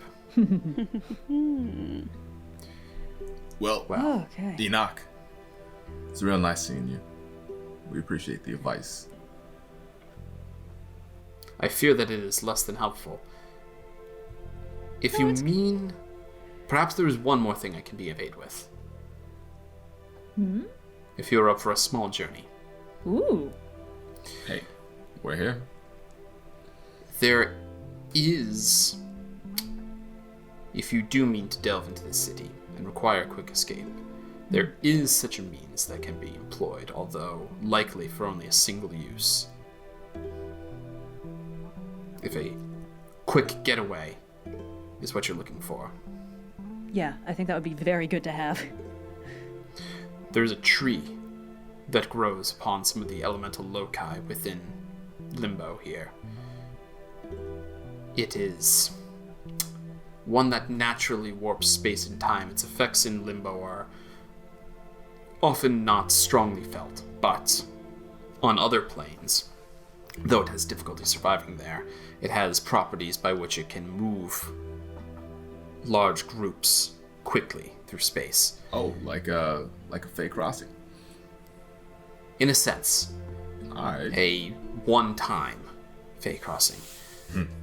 Let me speak to some of the scouts among the Githzari here, see if there is any chance that we might find one of these loci and obtain for you one of the warp bonsai. Austin, don't send us to a tree towards the end of the season challenge 2K 2020. There's no tree at the end of... And also, it's a tiny one. Tiny tree. Just a tiny little Bonsai. friend tree. We went to the friend. Prematerial There was Plane no in the tree at first the end of season. season 1, was there? Like, it was We went to the tree Prematerial involved. Plane. It's all just Yeah, we trees. went to Yeah. It's all trees. It's trees all the way down. Yeah. It's just trees. Trees all the way down. It's got a monopoly That's on the thing trees. is, they call it the mundane world, but really it's kind of the world of trees. Yeah. Anyway, he Arborea leaves would you like for a a word. moment to go discuss, and we are going to simultaneously, Maxim turns to Virla and Dani, prepares himself to cast the spell. When you are ready. Fire. You good, Dani? We got this? Yeah, man, I'm ready. I'll drop the goggles down. Go just button up I'll the just kinda jacket, give, go to like- sport mode. Yes. I'll give Maxim like a thumbs up and just kind of like circle my finger in the air like a go, go, go. He claps his hands together, spreads them apart. He is going to twin spell shrink. Nice. Both of you guys shrink down. You feel the whole room warps as you shrink down to, Honey, I Shrunk the Kid size. He scoops you up and in a booming, loud voice, as he places you by the table, says, "The problem lies within the head of the staff. If you enter here," and he places a finger on, there's holes all through the staff for the beetles to come out. Enter through here and follow. You should be able to find it with no problem. Oh yeah, we are the best navigators in the entire party. Okay. And do hurry, the spell only lasts for 1 hour. Alright, we have to make our voices higher. I'm so happy this is happening. Oh We god. won't let you down. You are too small for me to hear, so I merely assume you are. Oh, that's complete. This is Agreeing Tiny with my Dani and Tiny assertion. Virla now. Okay. Yeah. Pocket luck. Dani! Pocket Virla! Pocket It's Dani. real! Yeah. It's real. You guys enter the staff. Enoch comes back, nods to both of you, says, "I do believe we have a location of one of the elemental loci. If you're ready to depart." Yeah. Yeah. Very well. Check my shield. Follow me. All right. Turns, and that's where we're going to go to break. Yeah. And we'll come back with staff and then retrieving the bonsai. I hope that on the trip I can practice my limbo shaping. If I can get a weapon out of this and then have a weapon when I'm fighting the guy with the silver sword, that would be Audience, perfect. I'm just gonna say it. I want any fan art you can think of Tiny Dani and Tiny Virla on my desk by Monday, because this is the exact kind of... Rolling with difficulty. Hello, Wally here. I am the voice of Finbar. Today's adventure is brought to you by World Anvil. World Anvil is a browser-based world-building tool designed to help you, the creator, write and world build, all while keeping your work organized and in one place. World maps, calendars, customizable wikis, visual timelines, and more let you decide how to best build your world. And when you're ready to write, look no further than the built-in word processor. You can write your prose directly in World Anvil to keep every step of the process in one place. We all know tabletop RPGs are all about the power of friendship, and with real-time collaboration, you can work with your players or other creators on the same project. On top of all that jazz, World Anvil recently rolled out a new feature called Whiteboards. This visual canvas allows creators to freely draw out their ideas, adding diagrams, flowcharts, mood boards, and more. And if you're a more visual creator like myself, this feature is perfect for you. You can chart out character arcs, storyboard key scenes, articulate character designs, sketch out dungeons and environments, or whatever else you need to help make the story you see in your mind come to life. Interested? Of course you are. And it only gets better, because for our listeners, World Anvil is offering a special discount. Just use code PLUG, that's PLUG, at checkout for 40% off a yearly membership. And with that, I'll meet you all back on the Astral Sea. Hello, it's Noir.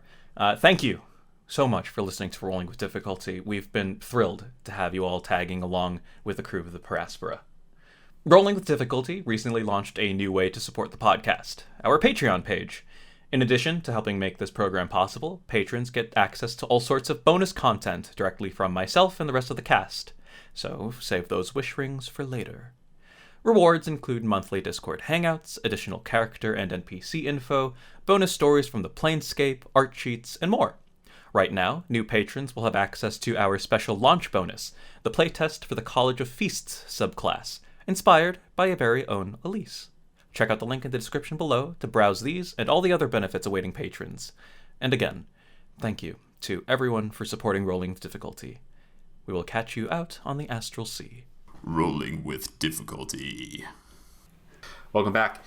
When last we left our heroes, Dani, Virla, you enter into the staff portion, the handle, the shaft of the clockwork swarm staff, there is platform for you to walk on. The interior is, as we shrink our perspective down so that you guys are, again, regular size by our standards, the interior is kind of interesting. It's a combination of smooth metal, like you would assume from a, wrought staff, of honeycomb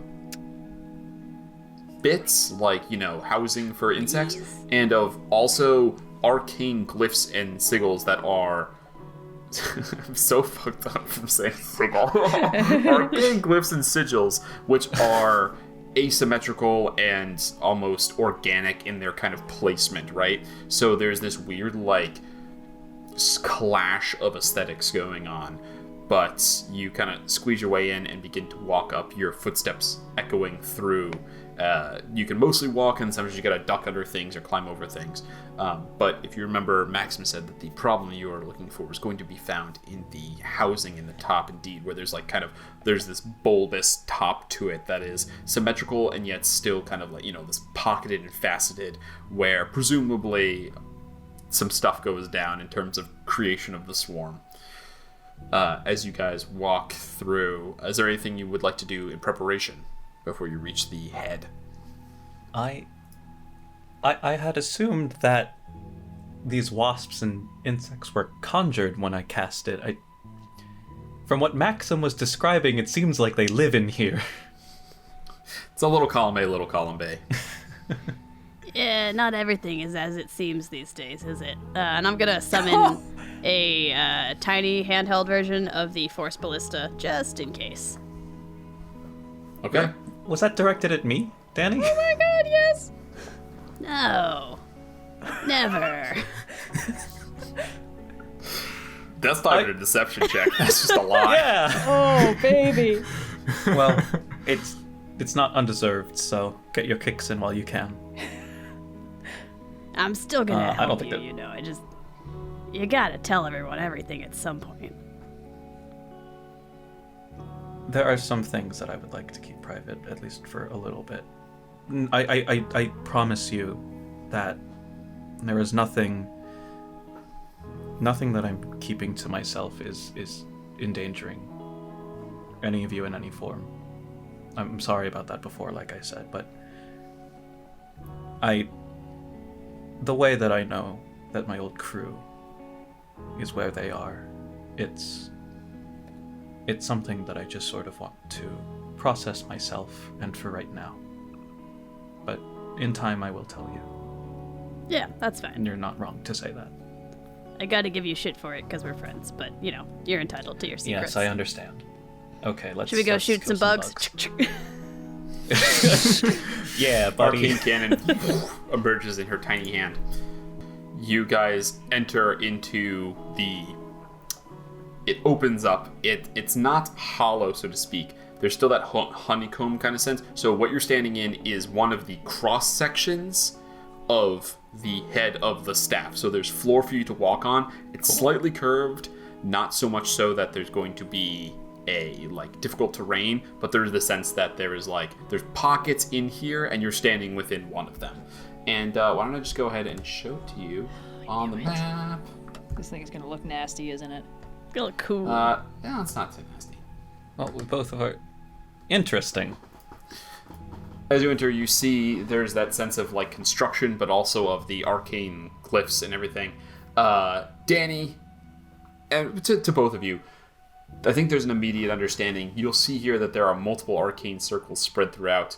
Some of them have these sort of red glowing runes inside of them.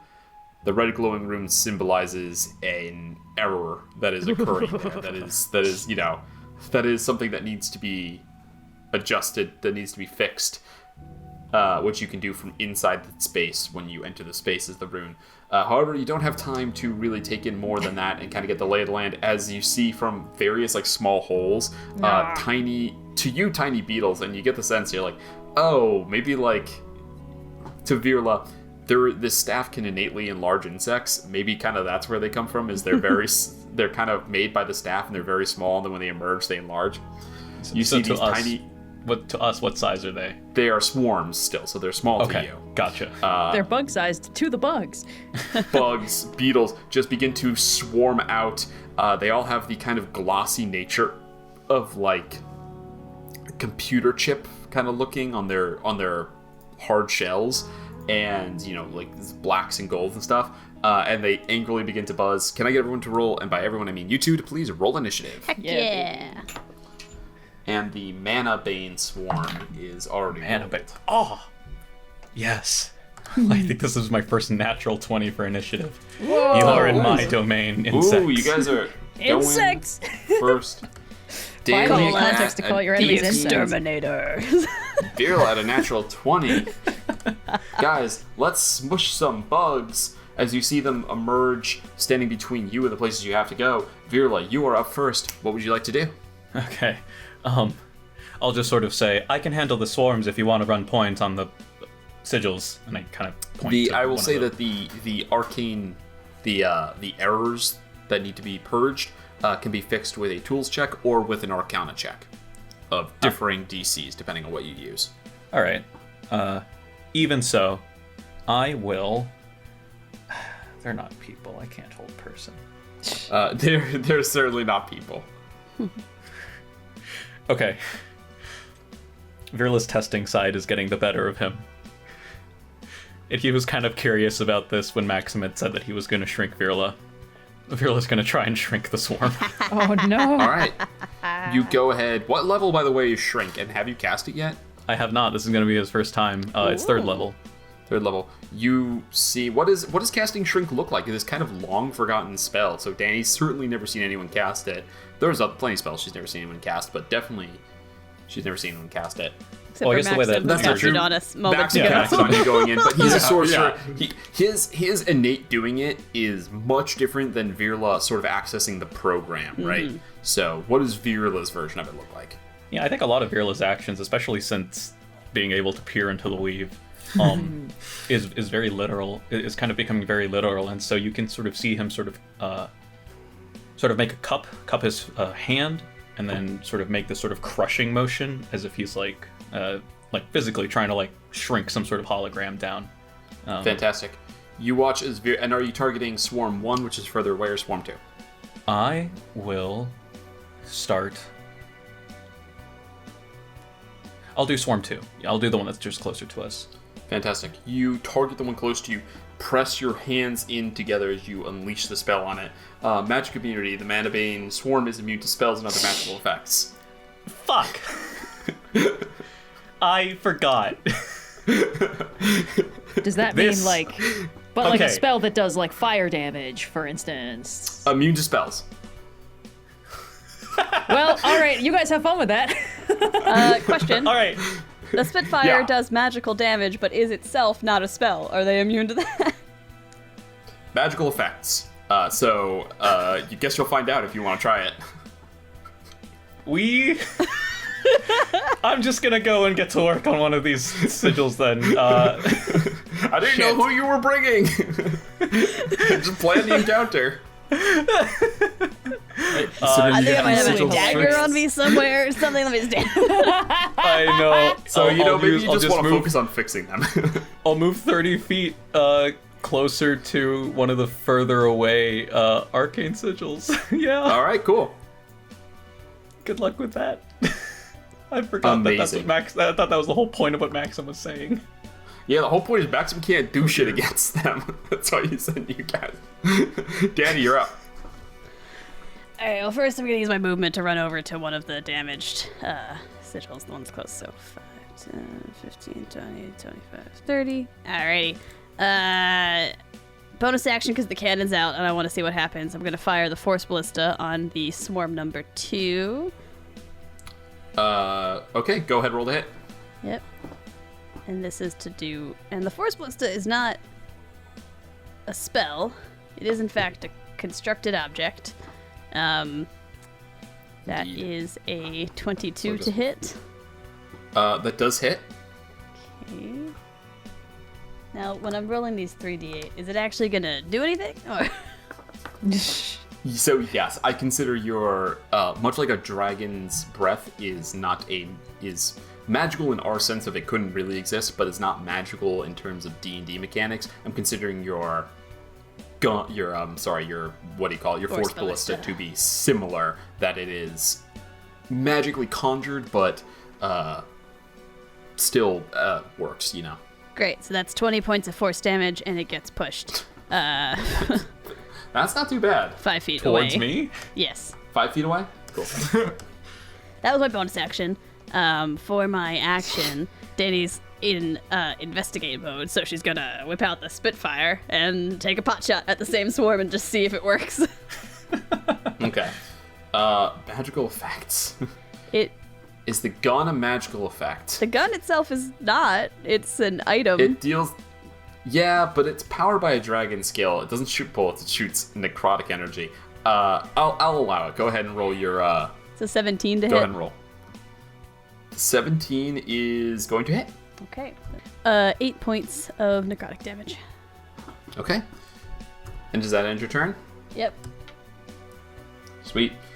This one is going to go 5, 10, 15, 20 into your space. Hey. Hey.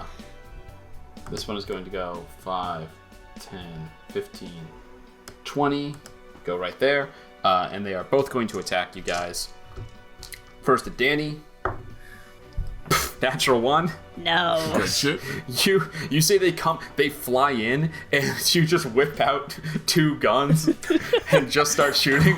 Boom, boom. Anyway, I started The necrotic doesn't blasting. hurt them so much, but a huge force concussion just blasts a bunch of them away, and they can't really get a sting off Like on a you. bug on a as they windshield, enter it your goes space. flying into another wall.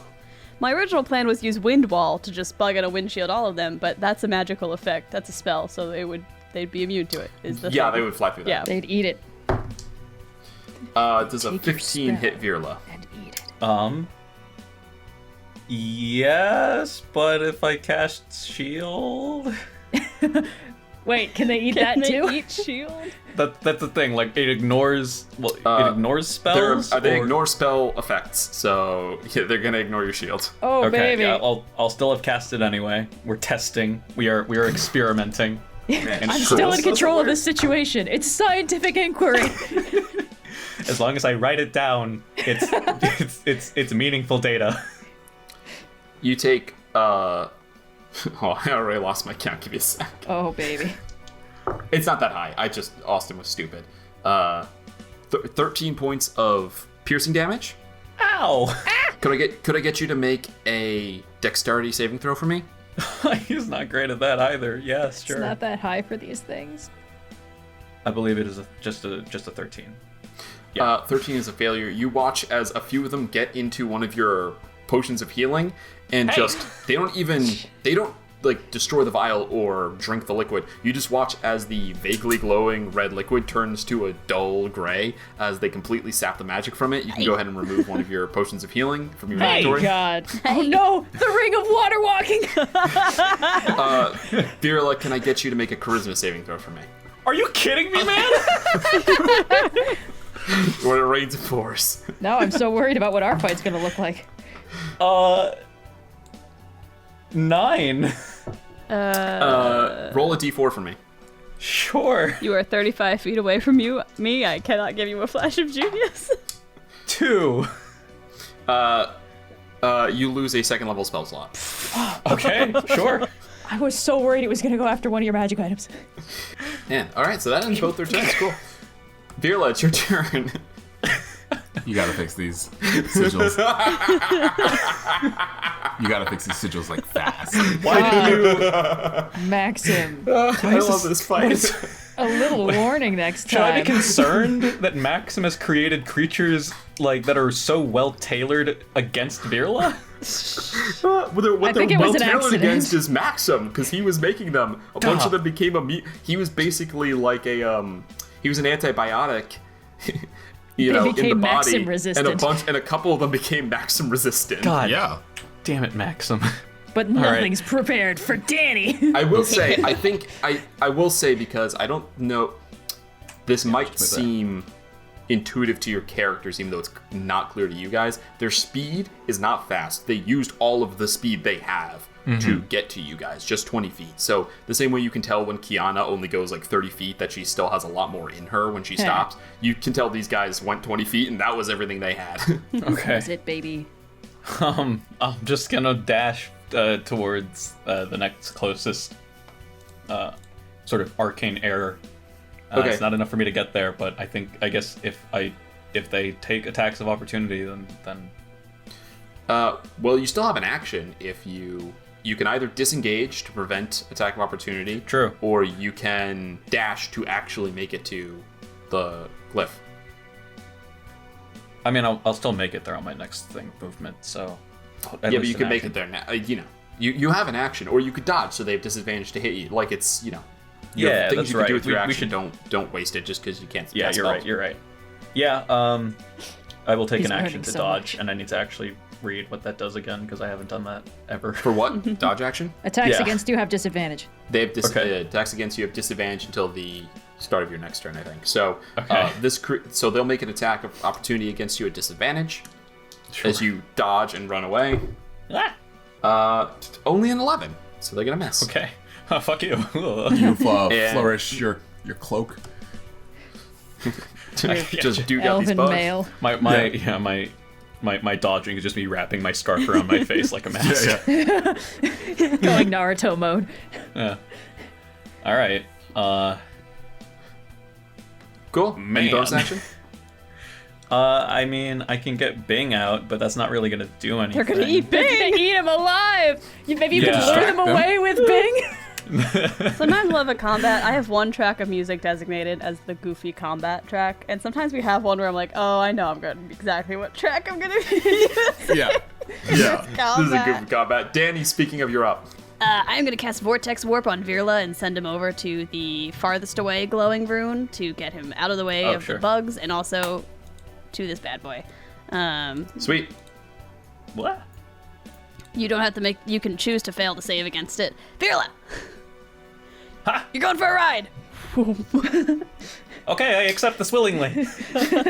You feel the horrible sensation of being compressed and then expanded rapidly and almost simultaneously as space just shunts around you and you stumble forward into the space Danny sent you to. That's What has uncomfortable. Virla done to you, DM, to make him deserve this abuse over the last couple episodes? Nah, I'm for Vera's gonna this. get a Virla dope-ass season. magic staff out of it. I gotta mock him while I can. Anyway, that's your action or bonus action? Yep, action. I'm gonna Cool. because they're on me right now is the thing, right? Yeah, they occupy your space. They're not grappling you, so you could like run away from them, but they're in your 5 feet. They're tiny. They can get in your space. Just for the logistics of how to use the Force Ballista as a bonus action, like I would have to step out of their space, right? Yeah, you'd have to. You're gonna have You could shoot at them, but it's just like being within 5 feet of them. You have disadvantage to shoot them. So you could step away, at which point they will get an attack opportunity. I'm gonna take the disadvantage and just see. It's a 12 and a 9 plus 8, so that is a 17 to hit. 17 will hit. That's a still pretty decent roll. 14 points of force damage, and they are pushed 5 feet away. Okay. You just point down, and a bunch of them just blast backwards as you. All right, how's it going, Virla? And that'll end my turn. It will end your turn. It'll start the Mana Bane Swarm's turn. Okay, so this one, let's see, Intelligence 1. Mana This one's Bane. gonna chase Virla. It's a bane to mana. Oh wow, we use that. This one will re-enter your space and attack you, Danny. Go for it, you little bitch. Come on, natural 20. Natural 20. Bitches. Are you kidding me? Does a 17 hit Danny? It does, and because shield would do nothing, I will have to just take this Correct. hit. Okay. Oh, it is at half. It's below half hit points, so it's half damage. Yes. 9 points of piercing damage. Okay, Dex save, please. that's a 17. You manage to avoid that. You see them start to go for one of your potions, and you No, manage to no. push them away. Charisma save, please. 4. Roll a d4. This is not good. 4. You lose a 4th level spell slot. I don't Do you have have those? 4th level spells. Then you lose the next highest, so you lose a 3rd. Thwarted through not being that good of a spellcaster. That's fine. Cool. Yeah, you lose a spell slot, and that ends their turn. Virla, you're up. I analyze. All right, go ahead, make me an Arcana check. Okay. Natural 18 plus 8 makes 26. 26 is a success. It is not an easy check, but you did clear it. Okay. You see there's things that need to be realigned. There's arcane writing that needs to be realigned. Some of it needs to be shifted. How does Virla go about? In what flavorful way does Virla, kind of write over the program, the coding here that needs to be written over? I mean, he'll start by readjusting things where they can. You rotate some discs. Yeah, Survivor style. Yeah, exactly. And there's puzzles, there's bugs. It's very much like Survivor. I guess what he'll Someone's just do lying is, to someone else. I think I don't know why, but I'm imagining like the action that one would do when they're performing CPR. So just like one hand over the other, just one like pump downward as he just re-imbues the sigil with arcane energy. You get everything back in line, and you start to see where the twisted knots of the weave are starting to fix themselves here. And then with one push, everything snaps into place. You see the red light fades. I can't do it on the map, unfortunately, but the red light fades, and you have solved one of the challenges of this room. Woohoo! There are 2 more to go. I'll say, I got 1. How are you doing, Dani? Oh, that's my turn. I'm all right. All right. Dani, as you say, you're all right. What would you like to do? Use my bonus action to fire at the swarm at disadvantage again. That's on me. Okay. An 11 and a 13, so that is a... Yeah, that's gonna hit. Yep, plus 8. So it's 20 points of force damage, and they get pushed 5 feet away. How do you kill him, Dani? Dani, Yeah. because they're, swarming around her, so she just, drops to the floor and then shoots up at them, and I imagine they just kind of, disperse in every single direction. Like a big... More or less, they all go shattering apart. Wings and legs and stuff go in all different directions.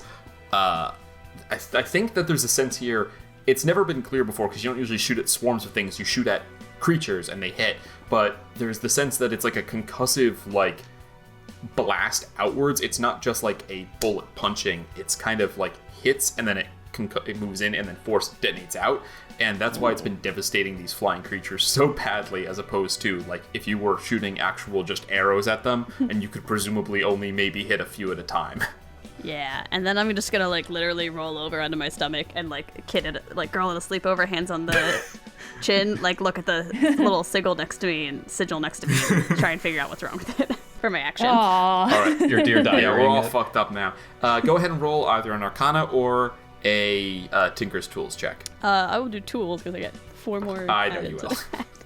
Natural 19 plus 12, Oh. so that's gonna be 31. 31, yeah. Holy shit. Smoke What this bitch. is the most nonchalant way to fix this problem to Dani? Because that's what needs to be done.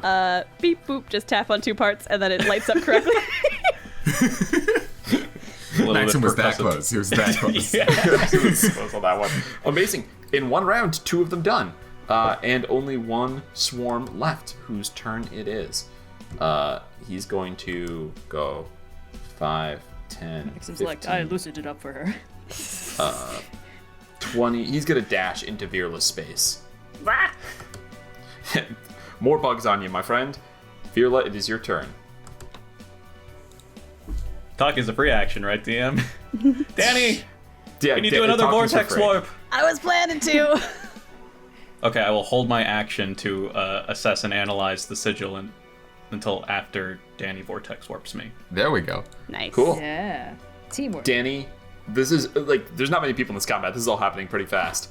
You shout out to her. Dani, you immediately can cast the spell if Yeah, you'd like. I'm gonna As your use my turn, so. movement first. So Danny's gonna run 5, 10, 15, 20, 25, 30. That's it, right? And and then just it's all in range. It's 90 feet, but then like as I'm skidding to a stop in that spot, Dani reaches out the baronium fluctuator and fires off a vortex warp and sends Virla right to the other sigil. Sigil. Sigil. We're having the opposite problem that Mercer's having. Actually, no, we're having the exact problem that Mercer's having. Yeah. You teleport right there, and you have a held action if you'd like to make an Arcana check. I would love to do that. No, actually, I'd like to make a tools check. Fuck me. No. 12. Sorry, man. 12 is not enough. This one is larger than the others and a little bit more complicated. You get the sense that there's like, you understand what to do, but it's more complicated than you're going to be able to do in this action as you just start like piecing things together. Yep. All right. Does that end your turn, Dani? Nope. Yeah. My bonus action, I will fire the Force Ballista at the swarm that Virla left behind. Fantastic. That's a natural 20. Let's I go. don't think Okay. it's possible for you to one-shot this, but So 3d8 You plus skewer 4. them all on the arrow get Robin pretty Hood close. style. We've Well, been in that's 24, Mechanist this whole 28 time. Should bases. we have been doing... oh my Neutral god! damage. You know what? Rules are different within the staff. I forget this all the time. You're right. Are you pulling fucking quantum realm rules? Quantum realm rules, baby. differently here. Yep. This is pretty big damage, Austin. Sorry, Are you ready?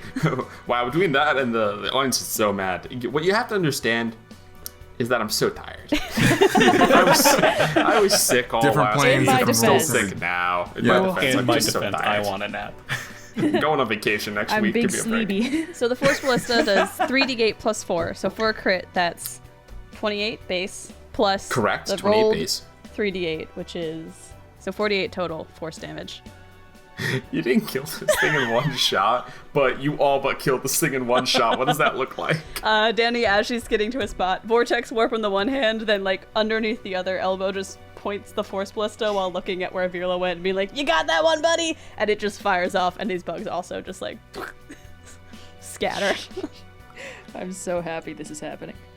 Yeah, also, it'd be real fucked if like we get out and Virla casts Insect Swarm and it's just like One bug. dismembered legs and wings. There's nothing No, left. no! It's X4 is just one big bug. Virla can no longer cast Vortex or cast the swarm around Dani because all the bugs inside of it refuse to come out. But, not that Yeah. lady. The combat quickly coming to a close because it becomes pretty clear Dani's going to be able to deal with this before it becomes too much of a problem. Virla, if you'd like to go ahead and make one last Arcana check. I'll do it again. Okay, a little bit better. 22. 22 is actually what you needed with the lower DC. You just make it. Awesome. You're using it didn't meet the DC, but you lowered the DC. Each time you fail, you lower the DC sure. on solving it because you know how to fix these problems. But this is a test of can you do it quickly, right? So each success is not each failure is not a complete failure. It's a lower. Anyway, you this one was big, but bugs behind you buzzing angrily and then much less loudly. A moment later, you turn, click, push down. You watch the faint glow of the weave move away as the red dies down, and your task is done. The walls begin to hum a little bit, perhaps with swarming insects, but unclear if you want to hang around to find out. Is there anything that I could like?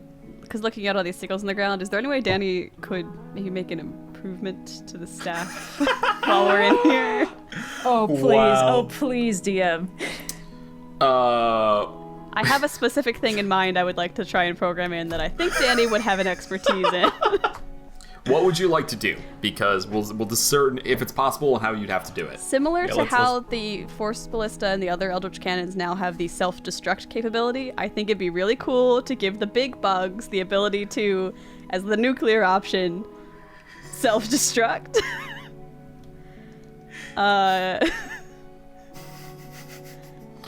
Do some shrapnel damage.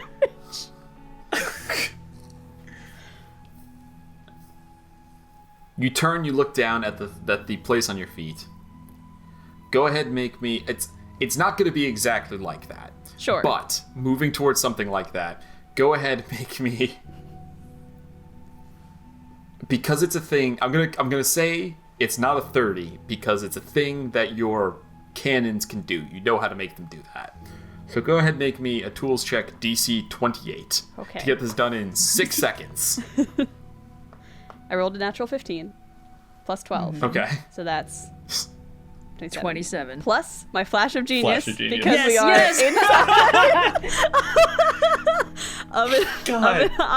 of a magical object. This is exactly what artificers are for. Improving magical This artifacts. is your job. This is what I do. This is Dani's bread and brother. Bread and butter. Bread and brother. I don't have my brother. My bed and brother. Yeah. What does Dani have something sharp on her? I have a dagger in the bag of holding. I was looking You through just- when we had learned there was no magical effects available here. Would Yeah. you use the dagger? Would you use one of your magic, or like maybe use the baronium fluctuator? Yeah, surely like a chisel or something. To like carve in new stuff around. into the Danny was flips around. little laser engraver, and you like add some stuff, shift something, and you're gonna get out of here. You all ready, Virla? Yeah, I don't really want to. I'm just going to, and then I'm just gonna go to Dani. I'm gonna grab her, and I'm gonna make it clear that I'm just dimension dooring out of there. I want. There is one turn where the Manabane Swarm has 1, 5, 10, 15, Sure. 20, 5. It dashes to get in range of you. It's going to take 1 attack at you as you run away, Yeah, come on, bitch. if you're fine with that. And then, yes, you can dimension door out of the staff onto the table if you'd like. But will Oh, Maxim that's a natural notice? 3. Okay, Ah. awesome. Just like Yeah. one You- little bug left from the Force Ballista shot. Yeah, That's- they're not flying good anymore. But that's the apex. That's the alpha there. You know, This is the queen bee. That's how bugs work. They have alphas. Yeah. you know that one fucked up key in the challenge to get to the Mirror of Erised? That's just Oh, flying. sure. They're That's all the- like that- that now. Okay, yeah. Okay.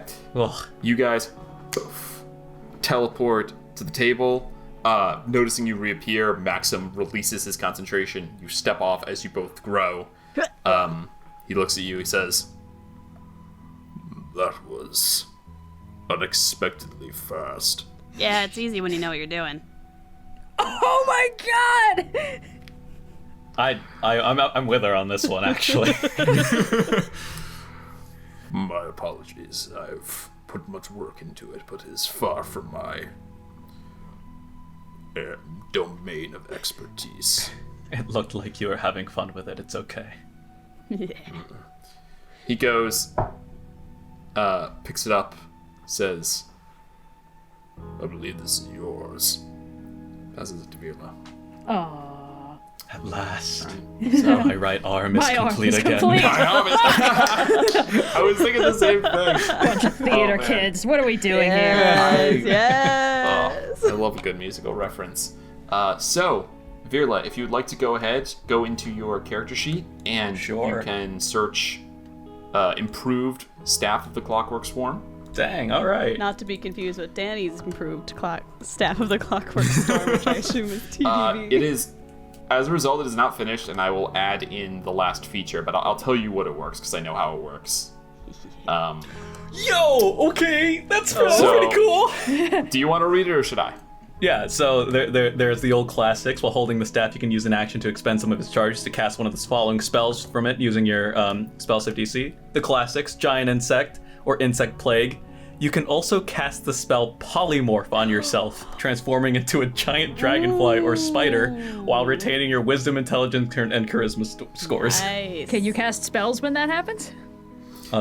He cannot cast spells, but like a druid wild shaping, he retains intelligence, wisdom, and charisma, so he doesn't become like a dumb thing. The giant dragonfly is a large creature, so it can carry creatures on its back. The spider is like if you want it to be like stealthy. I'm a As well, I don't know if it automatic. I'll have to double check and make sure it worked. But the staff should also it also functions as a +1 staff to your sure. spell attack and save DC. Oh, Nice. nice. Big. And finally, thanks to Dani, should you choose the nuclear option, the staff will function much the same way as the Staff of the Magi when you snap it over your knee. which would destroy the Oh. staff, but Really, really powerful unleash hell blast. to pay. Yeah, it's a little nuclear blast. You gave me a big red button. Yeah, there'd probably be like a big button on it. Big red candy-like button. That's pretty cool. And with That's that, awesome. as you pick it up and you see it, you feel it hum to life in your hand. Let's get back to Limbo. Woo! Ah, Here we go. yeah, boy. As you travel through, you leave out of a different door than you entered, and Enoch explains essentially that just to follow him and focus on manifesting ground beneath your feet. If you stay close to him, he's very practiced at it, and he can successfully each round manifest stone, but it does disappear as he walks by. So he has like a 10-foot radius basically that he can affect. Very cool. As you I want guys to practice travel, manifesting other stuff while he's doing that. yeah, you totally can. So I'll actually let you know, because he'll explain this, in his terms, but rules for the world. You can make wisdom checks to affect your surroundings. You can move objects with your mind, up to like 30 feet at a time. The amount that you can move them is based on their size, so it's a very low DC to move a tiny object around. It's a very high DC if you want to like hurl a boulder. You can also alter anything that is a native, non-magical element, so to speak. So like for example, the environment doesn't make your clothes suddenly turn into like, diamonds, but other stuff you can alter with your mind. So the amount that you can affect, Enoch refers to as a sphere of influence, and it is proportional based on your wisdom score. As you go along, Enoch actually does note, Kyana, with your 20 wisdom, you are able to, not permanently, but for a long duration, affect objects. If you remember when you jumped off before and left that stone, it stayed a stone, that like small radius around you. Whereas as Enoch walks and you walk with him, the ground disappears as he walks through space. So there's a note of the power of your wisdom and your ability to, for 24 hours, affix things in place in the chaos of Limbo. I think I'm leaving a little trail of like stone animals that I've seen Finbar turn into. I'm just like envisioning in my mind. Very good. And like some kind of bad swords and like, like an axe, because I've seen a great axe once, but it doesn't look right at all. There is a sense to it that it's like, yeah, your understanding affects it. It's possible to create like an Escher chair that is, you don't really fully realize the chair, so it exists, and then when you try to sit on it, it kind of like falls backwards because it doesn't, really work. Yeah. It's definitely possible to do stuff like that. So yeah, like an axe that is, it looks normal, then when you turn it, you realize the blade is like 2-dimensional. So it doesn't really, doesn't really work. Send that one drifting away. Finbar's imagining like pots, pans, plates that he's gently stepping on top of. What? Yep, you can do that as you go. The pots and pans disappear behind you. Nice. I guess, like, obvious question. If you shape something in Limbo, can you take it with you into the material plane or out of Limbo, or? You ask Enoch, and Enoch will explain to you that, no, sadly, things that are created from the mind within Limbo are destroyed in one way or another. It's difficult to predict exactly, but Yeah, that makes sense. leaving chaos does not serve them well. After you travel for a little bit and walk, and eventually you come to, he kind of stops you and he points over, and you see that indeed, after like 30 seconds of witnessing, there is this rock that is unchanging that's kind of floating through. And he'll say, the elemental chaos has a habit of thrusting pieces of itself here. They make for, stable would be an exaggeration of it, but they make for semi-comparably stable environments on which the various rapidly changing facets of Limbo can affix itself. It means that if a plant is to be found here, found anywhere, it would be here. However, it also tends to draw in other denizens, since it is like a foreign body within the body of Limbo. It's a resting state, and so creatures of chaos are drawn here because it is against the very nature of the place, and creatures that are not of chaos are drawn here because it is stable for them to rest on. So, prepare yourselves for whatever may be waiting. Alrighty. I was wondering where the critters were. We're lucky that we have not run into any so far. Limbo is not a kind place to beings not born of the chaos. Alrighty. Then I'm going to start off by popping out the arms and visage of the astral self. I'm going to arms assume we had a visage. short rest in here, so I Yeah, got you could have taken a short back. rest before you left. Roger. To heal some of those hit points. Oh, yeah. Let me just real quick do that. Yeah. I'm not too terribly concerned about that. Well, I was on fire. You know, I was, You were I on was fire a a little little bit bit. concerned. Yeah, Enoch creates some steps for you to get up to it, and you guys step up your onto the surface of the rock here, onto grass and moss that's growing on it, kind of like waving crazily in the not quite wind that is just the like weird shifting of this place. Kyana, your arms and face come up. Finbar, is there anything you would like to prepare? No, not particularly. I guess I'll take the whip out automatically. Cool. Enoch just sort of squares up because he doesn't have anything to prepare. I will explain. You guys look out and you see there's multiple kind of pieces here that are strung together by these thick vines. Ooh. And Enoch points, of course, on the opposite side. You see there is a small tree, sort of golden, little bits of motes of light drifting off of it. It's sort of like the intensity of it changes, and you see the tree it's weird. It's a weird optical illusion. It looks like it's growing, but no matter how long you stare at it, it doesn't get any bigger. It just looks like the bark is continuing, like the tree is growing upwards. There's movement, like from the bottom to the top of like the tree is growing, the bark is moving, and yet it never grows. And it's only about like, I don't know, 1.5 feet tall, maybe, from, roots to top. It's a little tree growing far out. He points across, he says, "Therein lies the key to your escape, should you go on this journey."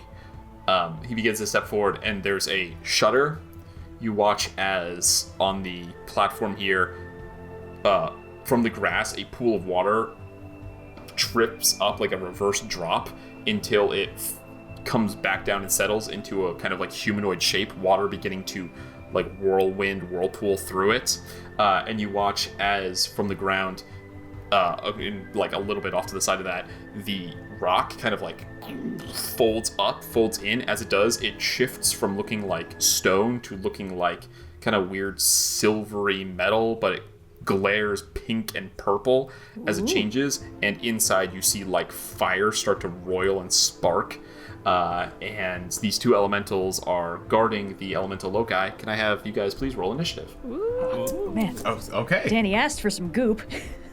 Perfect. I did ask for some Of goop. course. Let's go ahead and add Yes, you Finbar to this map, and I'll show you guys where you're at.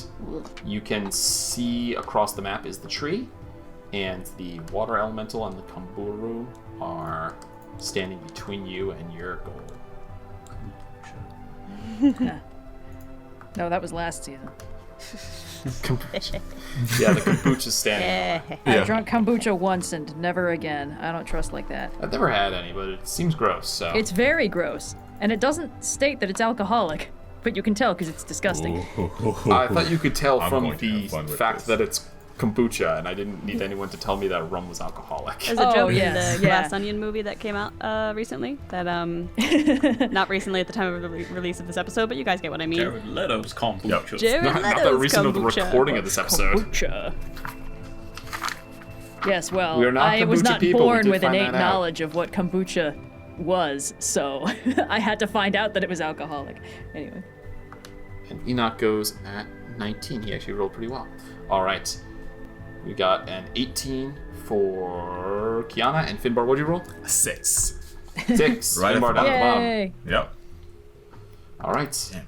Everyone is. And it's actually already in order. So we are going to start with the Kamburu.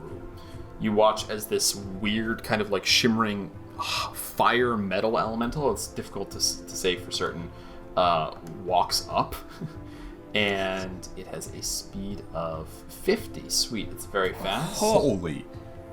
So it's going to go 5, 10, 15, 20, 25, 30, 35, 40. Going to roll up into melee of all of you guys. Woo. And it is We got going some hits to... coming.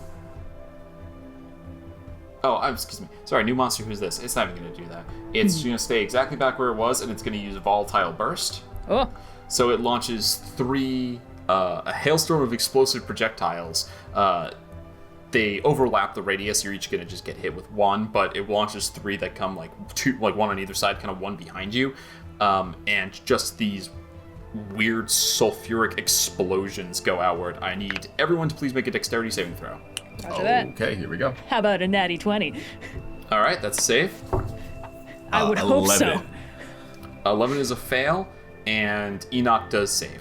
So on a failed save, you take 26 points of fire damage. Cool. I will absorb elements. You watch the elements absorb into you. Kyana, you take none. Enoch succeeded, so he's going to take half. On a nat 20, can I get hit I points will back? use a 3rd level No. spell slot to absorb elements. Amazing. It does that. It just like from its chest, these things launch, and you, Kyana flips, dodges out of the way. Enoch as well. He still gets kind of scalded. Finbar, you take the brunt, put your hands together, and suck in some of the flame. Could I get you to roll a d20 as well? Oh. Okay. That's a natural 11. That is under your spellcasting modifier, so you're good. Oh. How interesting. I wonder what that means. So that was the entire turn of the Kamburu. It's going to be the Water Elemental's turn now. He does not have range, so 5, 10, 15, 20, 25. He'll roll up into you guys. And in fact, he can actually occupy your space, I'm pretty sure. Hey, So, hey. Don't do that. yeah, he's going to do that. Actually, He's invading my going to, personal bubble, you could say. He's going to roll up. Sphere of Cool. influence. Could I get Kyana and Finbar to please make strength saving throws? Strength? Easy. Oh, wait a minute, but I can use because I have the arms. I can do You can the use your wisdom in this, yes. Good. What weird, wacky mechanic. Oh, wait a thing minute. as opposed Actually, to my this my one. strength save. Okay, so Austin, I you're have just trying to proficiency. drown Kyana. What the hell? Yeah, I have a proficiency in my Punishment for strength not save. giving So away the if I ring. use my wisdom instead, does that proficiency? It does. So you're Okay. adding 5 from your wisdom and 5 from your wisdom and 4 from your proficiency. So 9 9, total. yeah. Haha, which is good because that makes this an 18. Okay, an 18 succeeds. Dirty 20. Dirty 20 succeeds. So, yeah, so I guess you take no damage. You're just pushed out of its space. So you're both pushed backwards. 5 feet towards the edge. Oh. That's okay. There's no gravity in this dimension. And that is the end of the water elemental's turn. Enoch is going to look to you, Kyana. He's insightful enough. Are you going to fight or are you going to run for the plant? Because he's going to do the thing you're not going to do. Oh, I'm gonna fight. Okay, so he'll just I have to run for the 1v1 a plant. Gith Yankee in like 3 days. Of course I'm gonna fight. I'm trying to get that level up, man. I gotta get that level up, man. He will cast jump on himself so that he can make the upcoming jump. And he will run 30 What kind of feet. multicast is this? 5, 10, 15, 20, 25. I love how every 30? time we count by fives, I can just hear the school of rock. 5, 10, 15, 20, 25, 20, 30. 25, 30, 35, 40. It's for me. It's the 3s. 3, 6, 9. I always remember that one. Oh, yeah. He casts I jump on remember himself the- as an action. He runs. He's going to get an attack opportunity from the thing, which rolls a natural 17. That's going to hit. Enoch, no. He takes. Ooh, nasty. Enoch, no. Enoch. We have to 11 stop meeting plus like this. 4, 15, 15 points of bludgeoning damage. Jesus. Come on, man. What do you have against my mentors? He's not You know, doing, the he's not not evil doing ones. crazy hot right now. And that brings us to Kyana. Yeehaw. Kyana, what would you like to do? I would like to reconnect with the server so I can actually move / do anything. Just a second, thank you. No, that's Roll to reconnect. crazy. Okay, there thunk? we go. You know, All when right, you well, the have water to roll to elemental's all reconnect, up in our World biz. Anvil. Could keep There all is a our water organized in one elemental. place. All up in the biz. Well, you know what I love? I love flanking with advantage, so I'm just gonna Tasty. 5, 10, 15, and now I'm going to punch it. Attack number 1. Get that good dice clatter in there. Hacha! I'll have to leave that in now. Delicious. Yeah, that's a 28 to hit. Yeah, that's, yep, that, yeah. Mhm, Thank you. yeah, mhm, Okay. yeah. 6 plus 5. That's only 6 force damage, though. Second attack. Ooh. That's a 12 to hit. I rolled 2 that will not. 3s. Yeah. Oh, wait, hold on. I'm gonna points. spend... What's that thing I can do? I'm gonna spend 2 key points to push that up to, a 16? Yeah. 16 hits. Yeah. Just a second.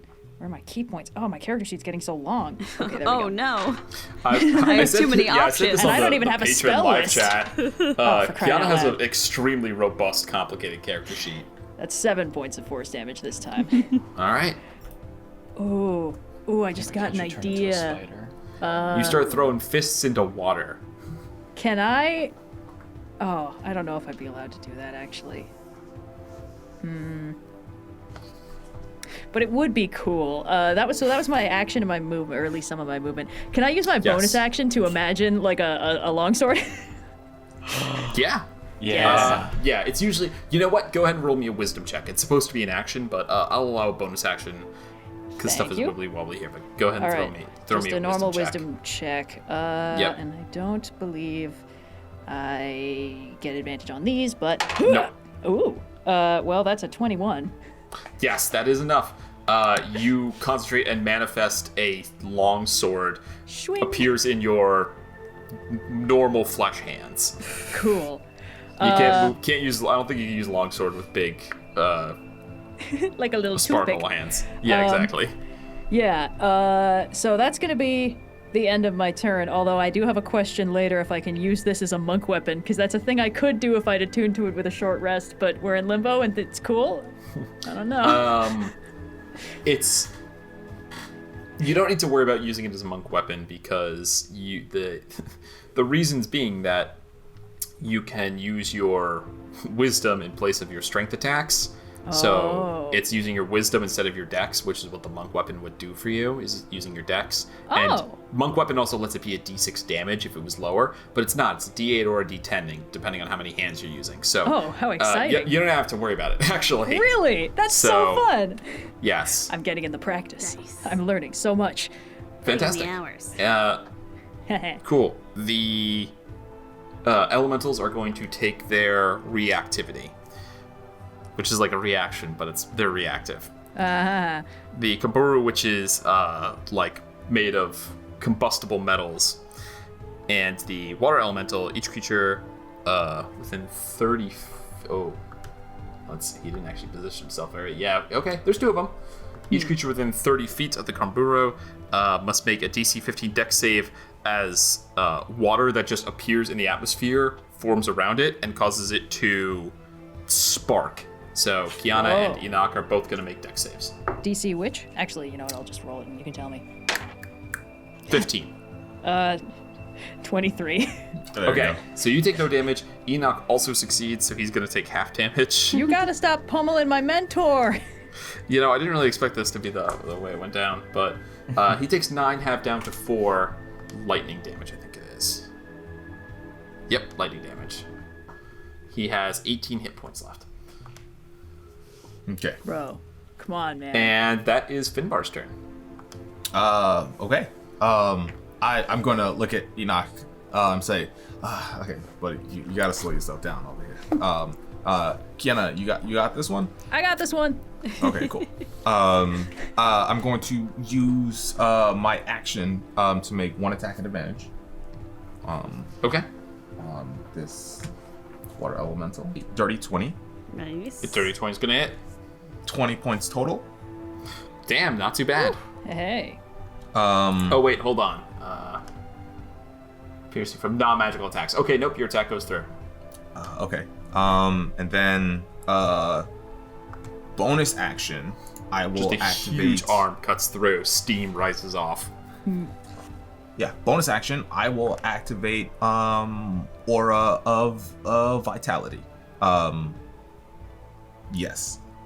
So as the steam sort of settles off of this water elemental, it starts swirling around me, and then it turns into, I guess, glowing light. And I'm going to start heading towards Enoch to pump some heals into him. Okay.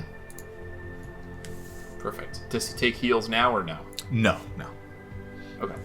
Let's see if the Kaburu gets his recharge back. He does not. So he is going to just come. He's going to punch.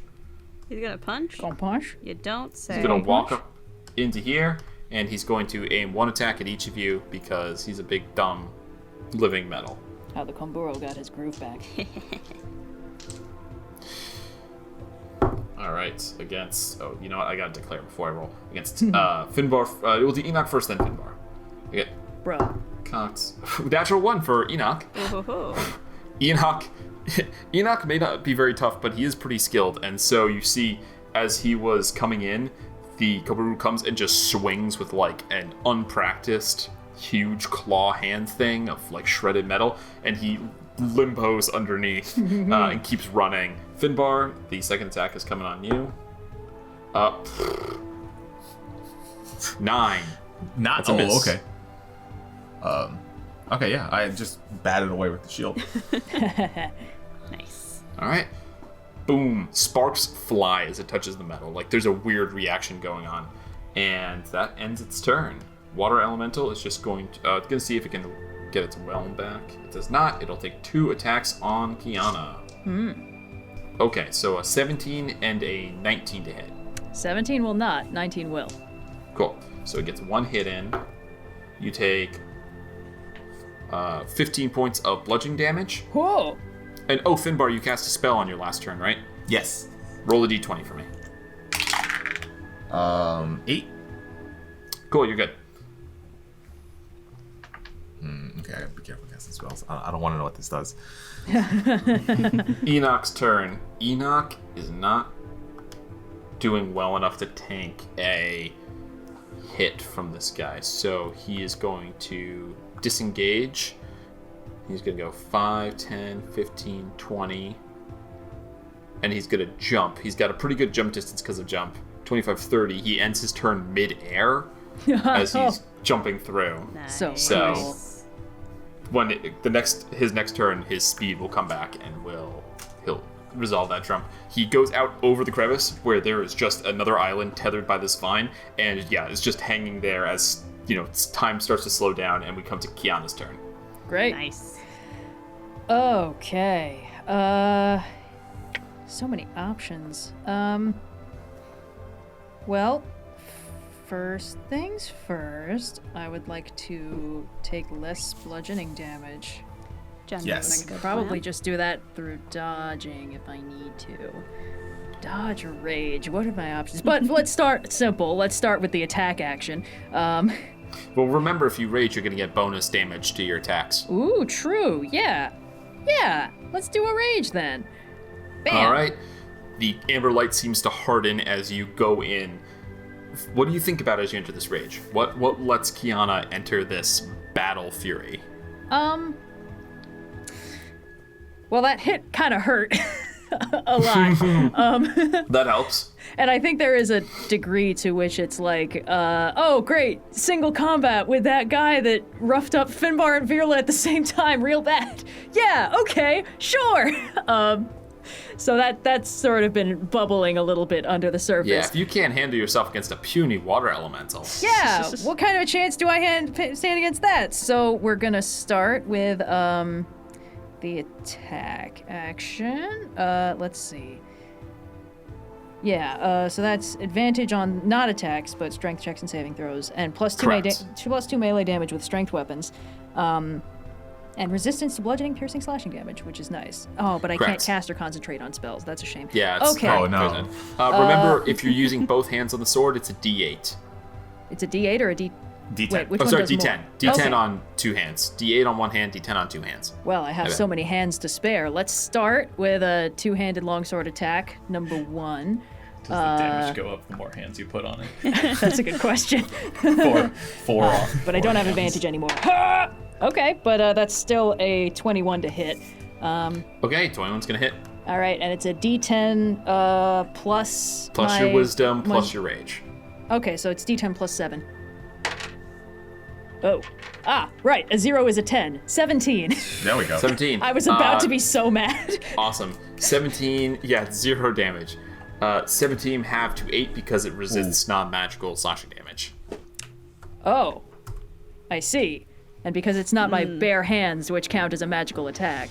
Correct. Risk. This is the point where being a monk weapon, I think, would actually make it magical for points of overcoming resistance. I have to double check that ruling. That might only be Kensei monk. But Okay. Second attack, I'm going to punch it with one of my astral arms. fair enough. It was a good thought. That's a 22 to hit. D6 plus 7. That's 11 points of force damage. That's That not does half. not resist. Yeah, baby. You come in, yeah, a beautiful clean swipe, and you watch as the thing barely moves. As you're like, oh yeah, it's made of water. And then you Okay. punch with force. Great. All right, so that was my bonus action to rage, my action to attack 2 attacks. twice. Yeah, Yep. that's me sorted. Oh, I could have used telekinetic reprisal. I gotta keep remembering I could do that. Well, next time it punches me. Sweet. Before Finbar's turn comes up, the sparks that are flying from the Kamburu, you see start to mix with the much like like chlorine gas sort of situation as the sparks from the metal start to mix with the water elemental. I need Finbar and Kyana to both make Constitution saving throws, please. Constitution saves.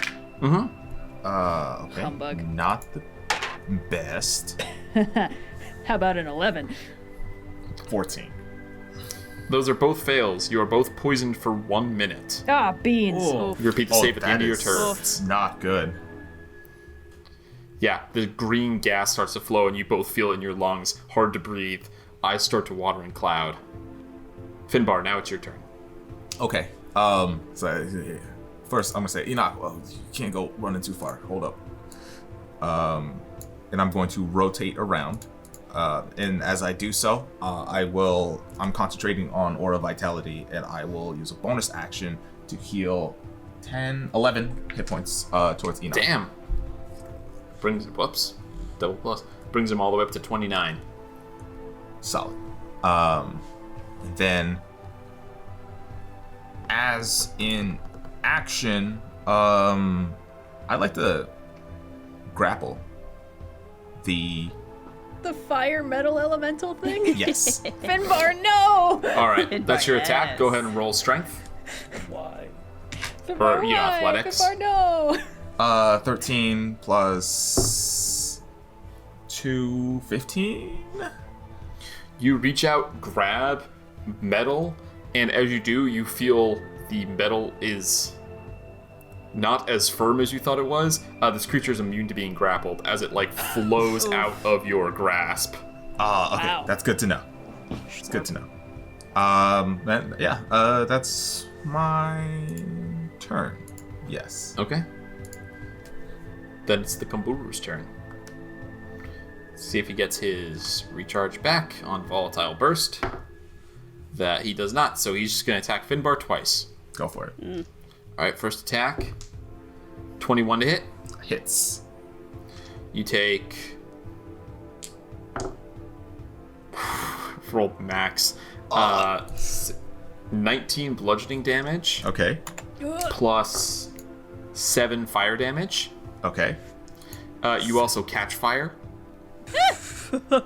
So that's going to be ongoing damage at the start of your turn until you use an action to douse it, and it will make its second slime attack against you.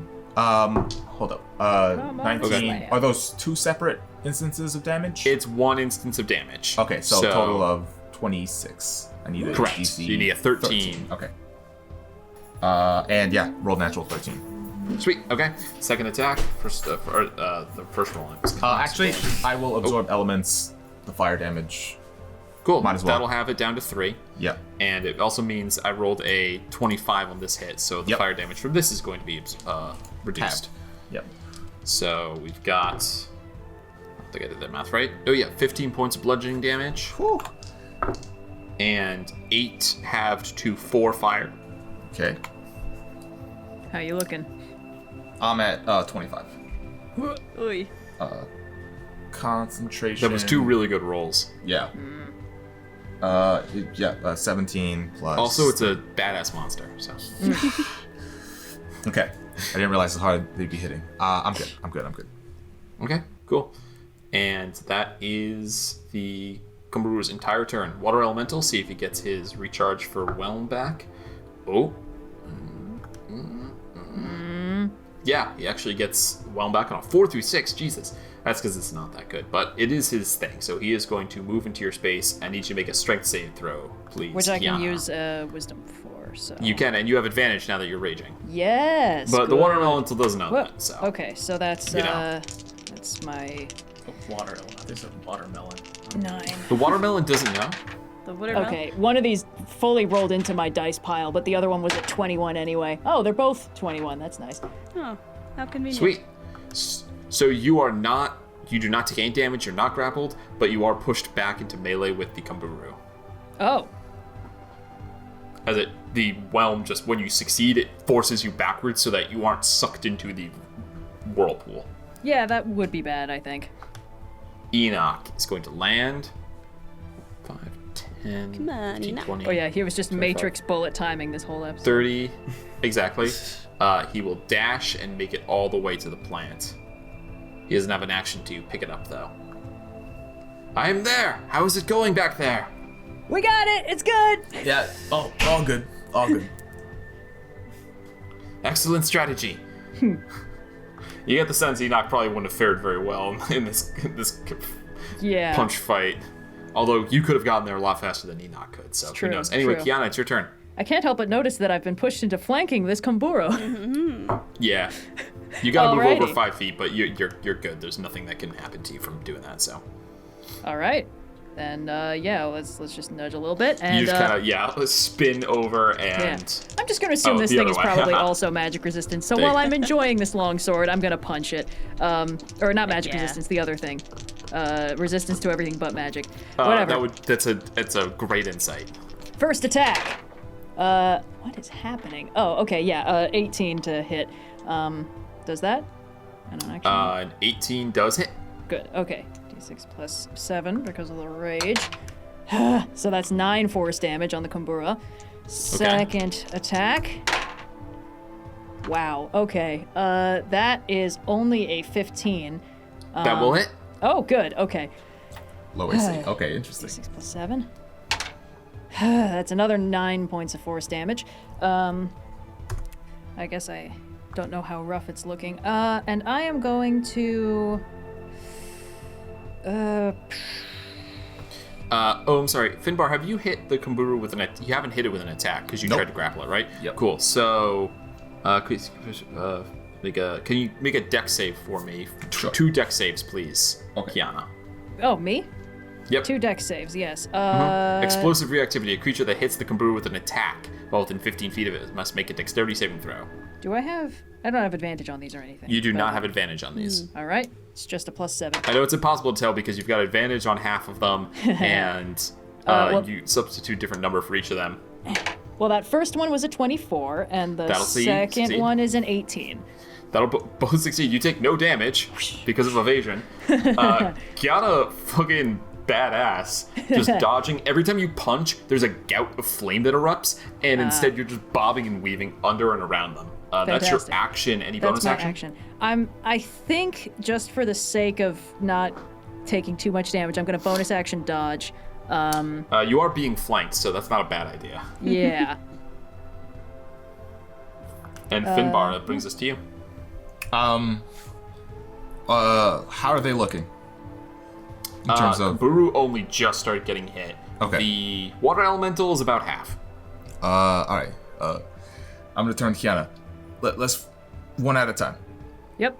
And I will, fuck it, I'll take an attack block. And I will... sorry, you take 2 points of fire damage at the start of your turn. Oh, yes, from the being on fire thing. From the being on fire. Okay, that's fine. For the being on fire of it all. It is a concentration check, though, if you're still holding. Yes. 17, total of 30. 20. Oh, yeah. Yeah. Big succeed. Cool. I will leave the Kumboro's threat area as Okay. I swing around and flank the water element. Actually, first, I will go here. Sorry. I'm getting Just big distracted. teleports behind you energy. Yeah. No, I'll just swing around all the way. I mean, that's exactly what he did to Indeli in the first time they fought. Yeah. All right, I'm going to roll the attack. It's a natural 20. No! On the slam. Stop! No! Okay.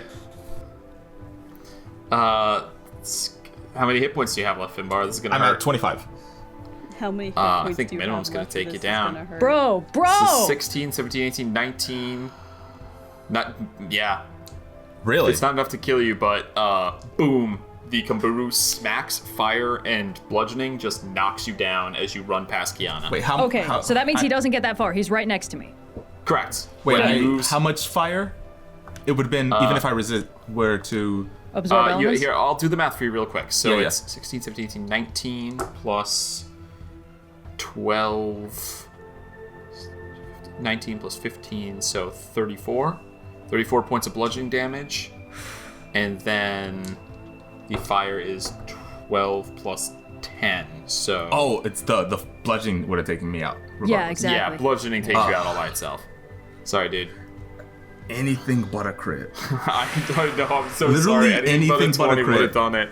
And I would have been able to heal 46-something hit points. Well, good thing you gave Kyana that healing You live potion. in the land. It's... Enoch almost has the plant. Yeah. And there's no sense in sticking around to finish this fight unless you really want to, so... Unless you really want to, that's is true. more of a motivator than you may think. Than Austin may realize. I mean, that's true. I should have just done it while I was standing. Well, if there was a bonus action heal thing you could have done... there is a bonus it action makes heal some I could have sense. done. Yeah. It makes some sense to me that you would have done that. Yeah. I'm going to keep the decision to run. I'm going to keep the crit and the damage. But if you were going to heal, that seems reasonable to me that you would have used that beforehand. So what were you going to throw out there with the bonus action heal? With the bonus action heal, I had 2d6 plus the d4. So and then you'd I probably would still be down, but... Well, anyway, I think it's a good idea to, just in case. Well, You want to give it I'm willing to allow it. You give yourself Okay. those hit points. Do you remember what the damage was? It was 34 bludgeoning and 11 fire. I think it was more than 11 fire. 22 unfortunately. fire. Yeah. 22. But it Yeah, you halves would've- because of absorbed elements if you could do that. If he does that again, Yeah. yes. Okay, I will roll 2d6. in chat. 7. 7 plus D4 Yep. plus 1. Okay. So you've healed 12 total. 12. And do you get your wisdom on that? No, I do not get my wisdom on Okay. that. The thing is, it's I can cast it it's a bonus action free every turn. That's still not enough to keep me up. Sorry, dude. Oof. Finbar goes down hard. Okay. And it is the Kamburu's turn. That's an ASMR. Well, I'm the closest target, so it should definitely hit me. Well, it's also not that smart, so... Yeah, it's not that smart. It's not gonna try to squish Finbar's head. Good. I do not roll the recharge on its explosions. It is just going to attack twice straight because you have used the dodge action. As Finbar's slow motion goes down next to you, you see it raises fists and comes down. Everything seems to slow for you. Oh, boy. And we're gonna roll to hit. That's a 16 and an 18. The 16 will not hit, the 18 will. I've just rolled shockingly well this fight.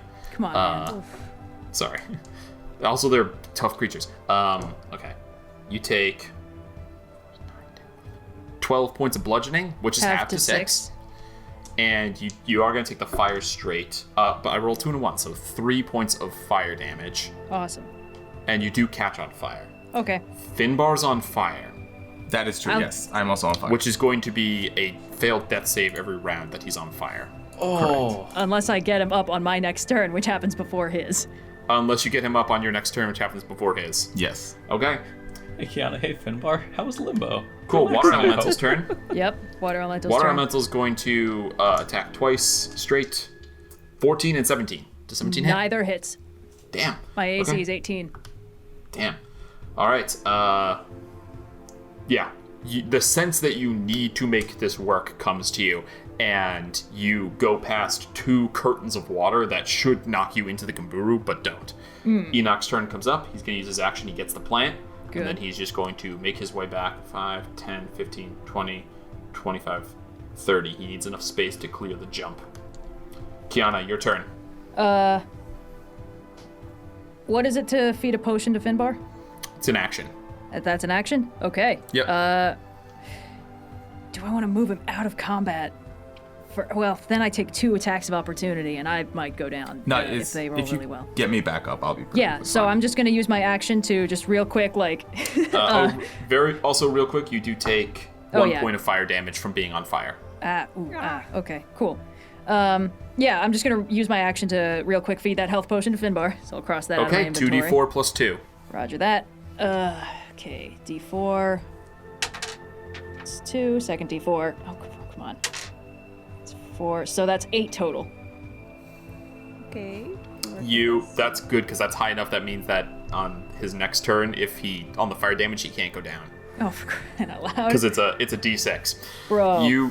Astral Arm scoops him up. Yep. Regular arm pops a stopper, pours it into his mouth. You see he comes back.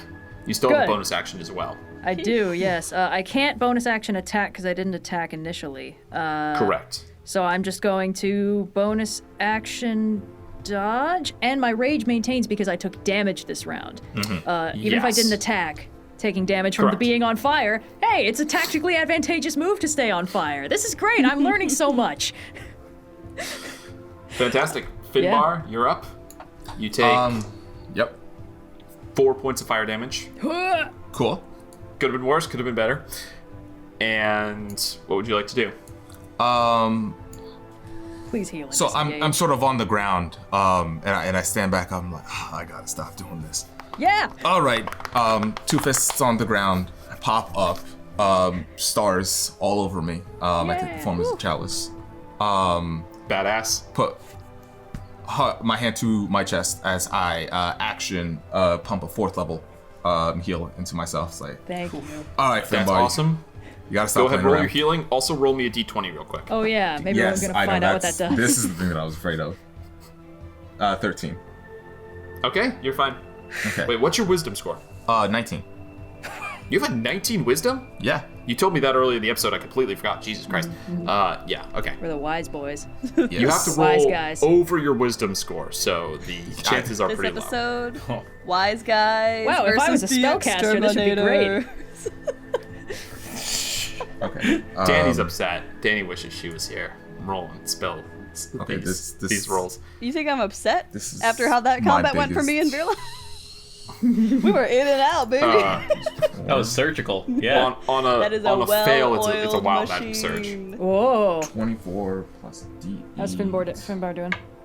Sorry, it's a lot. It's a lot of dice. Oh, good. A lot of math.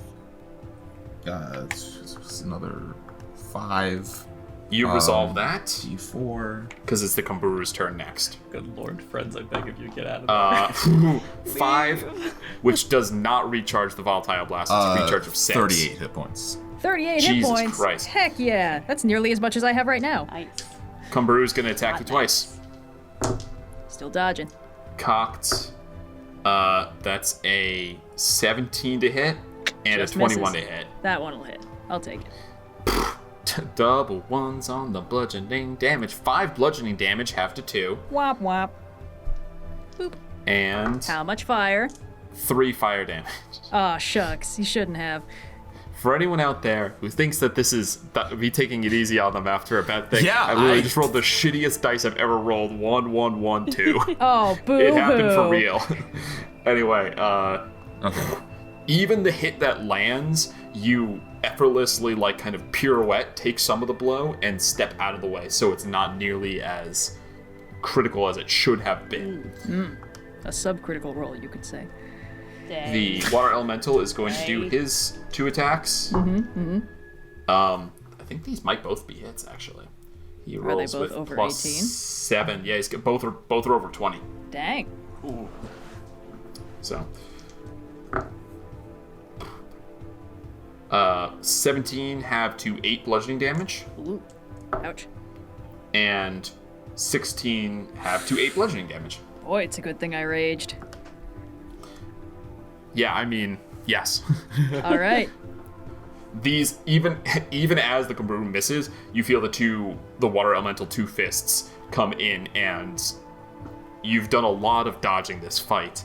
It's possible that you're maybe getting a little winded here and getting knocked off your balance a little bit. Enoch's turn. He is going to jump. He's going to dash 5, 10, 15, 20, 25, 30, 5, 10. Telekinetic 20, reprisal! 25, Can I please 30. use my telekinetic Yeah, reprisal on the on water this guy? elemental, go for it. Thank Go for you. it. I'm Dex save, so strength save. It's a strength save. Cool. He rolled 2. Great. He takes 2d8 force damage and is pushed up to 10 feet away from me, which does not quite. Wait, it does push him off. No, it doesn't push him off the edge. Not it could, quite. though. That would be fun. All right, 2d8. If you get the whole creature off the edge. The whole man. Where's my other d8? I'll just roll this one twice. Okay. It's so satisfying when that happens. 3 plus 6, 9 points of force damage. 9 points of force damage, not bad. And he's pushed back 5, 10. Doesn't even really slide so much as just like churns through the ground.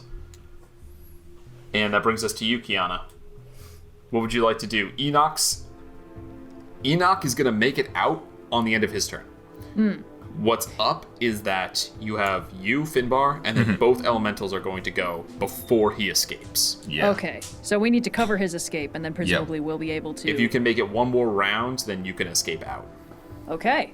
Then, well, I can't flank either of them because Finbar's disengaged, which is good. That's where he should be right now. I'm gonna... Yeah, I want to keep this guy's attention on me. And the water elemental is the one that I've mostly been laying into. Yeah, water elemental is pretty messed up. I mean, you did spend a whole turn not attacking, though, so... This is true. So I'm going to bonus action disengage away from the Kumbura, because fuck him. And then I'm Okay. going to engage with the water elemental, and I'm going to punch him twice. Nice. Which is just straight, doesn't... No advantage or anything, because no flanking. Not to meta it, but You could shove. each attack can be used to shove. Yes. Oh, really? Then yeah. You're first taking attack. a chance, because if you miss even a single one, he's not gone. But Right. So I see. Gravity works, but like sometimes. First attack. it's not that he's gonna plummet to his death. It's that he's not gonna be on ground and is just gonna float away from you. Okay, well, my first attack was a critical fail, so... Well, if no. it's a difference between an attack and a shove. Oh. So if your shove is just, if you're shoving, it's your athletics, which in this case is your wisdom, and you are rolling an advantage because it's technically a strength check and you're raging. Oh, okay. So if you're doing that, roll again and add your wisdom plus athletics I've bonus, got, which I think is nothing. It's nothing, yeah, so just Yeah, this cool. plus So 5. you're plus 5. That's a 15. He rolled a natural 1. Wait, but also plus 2 because of the rage, right? That's another... No, That rage gives is- you advantage. That's Oh, yeah, never mind. Sorry. Damage So bonus. yeah, just 15, but he rolled it. He rolled Okay, a 1. so that so that If you first succeed attack one was a more shove? time, he's just gonna float off. Okay, second attack at advantage. That's a 14. Well, it's a strength check, so add advantage. Yeah, sorry, add 5. second. That's what I meant. Yeah, I rolled a 9, so 14. Oh, add advantage. Okay. Mm-hmm. Here we go. This guy rolls with plus strength plus 4, so you need him to roll a 9 or lower. D20 plus 4. Thrown from the group. Total of 9. Hey. What does it look like to shove a big water creature off of a floating asteroid in space? I think it's actually kind of unusual for Kyana because a lot of what she does is sort of hard martial arts, solid punches, but I think this one's almost like a Tai Chi, like water bending, like just whips it around and slides it off into space. Boom. Giant amber glowing hands whip this thing off. It spins and begins to plummet off into space. That ends your turn. That's everything. Yeah. Finbar, unless you want to move a little bit more, but otherwise, Finbar, you're up. Yeah, I think I'm solid. Cool. I'm going to move up. Put a hand on Kiana's back. It's like, okay, you're getting a little weak there. So this is a second level Cure Wounds. Oh, heck yeah. And that's max on the dice. So that's a 16, 20 Woo. towards you. And then I will bounce a d8 from the chalice onto myself. Good. That's 5. I'll throw the d4 on. Plus 2. Yes, and that is 7 plus 4, 11 points to myself. All right. What are you guys at for total wise? I have 38 now. Okay, and Finbar? I'm at 57. Damn, Finbar, you're dang. a powerhouse. I can always bounce back. I needed to survive that one fucking crit. All right, And I didn't we're get gonna it. roll the d6 here to see if he gets his explosions back. He does not. Haha. And let me double check his intelligence. Oh, 6. Okay. I don't make you guys fight a lot of smart things, do I? No. We're gonna roll. We're gonna roll a d6 to just see who he goes after. 1, 2 is Enoch. 3, 4 is Finbar. 5, 6 is Kyana. 2, he's going after Enoch. No! Come on! I think I forgot. Did I roll Finbar at the start of your turn? You All took right, fire damage. 5 fire damage. Yep. And Kyana, did I roll for you this round? I don't think so. Cool. You took 5 fire damage. Whew! Spicy. And Enoch is in trouble. No! What are you All doing? Here we go. He rolls with a +6, and Enoch has an AC of 14. No, okay. Natural 15. No. Enoch takes 9, 10, 11 bludgeoning and 5 fire. So that's 16 points of damage, and he lights on fire. He's got 13 hit points left. Bro. This attack's going to determine whether it goes down or not. Natural 15. Stop! Okay. 7, 10, and then 8. Yep, that's enough. You watch as Enoch goes full unconscious. The tree ball of earth at its roots kind of skitters close to the edge as he just falls down. Ah! And that will end the Kumburu's turn. Water Elemental will fall through space. And now that it's gone, they can no longer use their reactivities, which is their villain action, their that's cute. legendary actions. They interact. So together. actually a great plan. Enoch's turn. He's gonna roll a death save. Stop. That's a natural no one. fucking way. No! Ooh, this is not good. Oh no! Enoch's That's a on natural fire. one. Yeah, he takes. No! You can't, man! I go, Kyana, the diamonds. Yeah, I got him. You watch as Fuck you, Austin. you watch as a foot of metal and fire caves in ground and body, and Enoch stops moving. Kyana, it's your turn. The diamonds.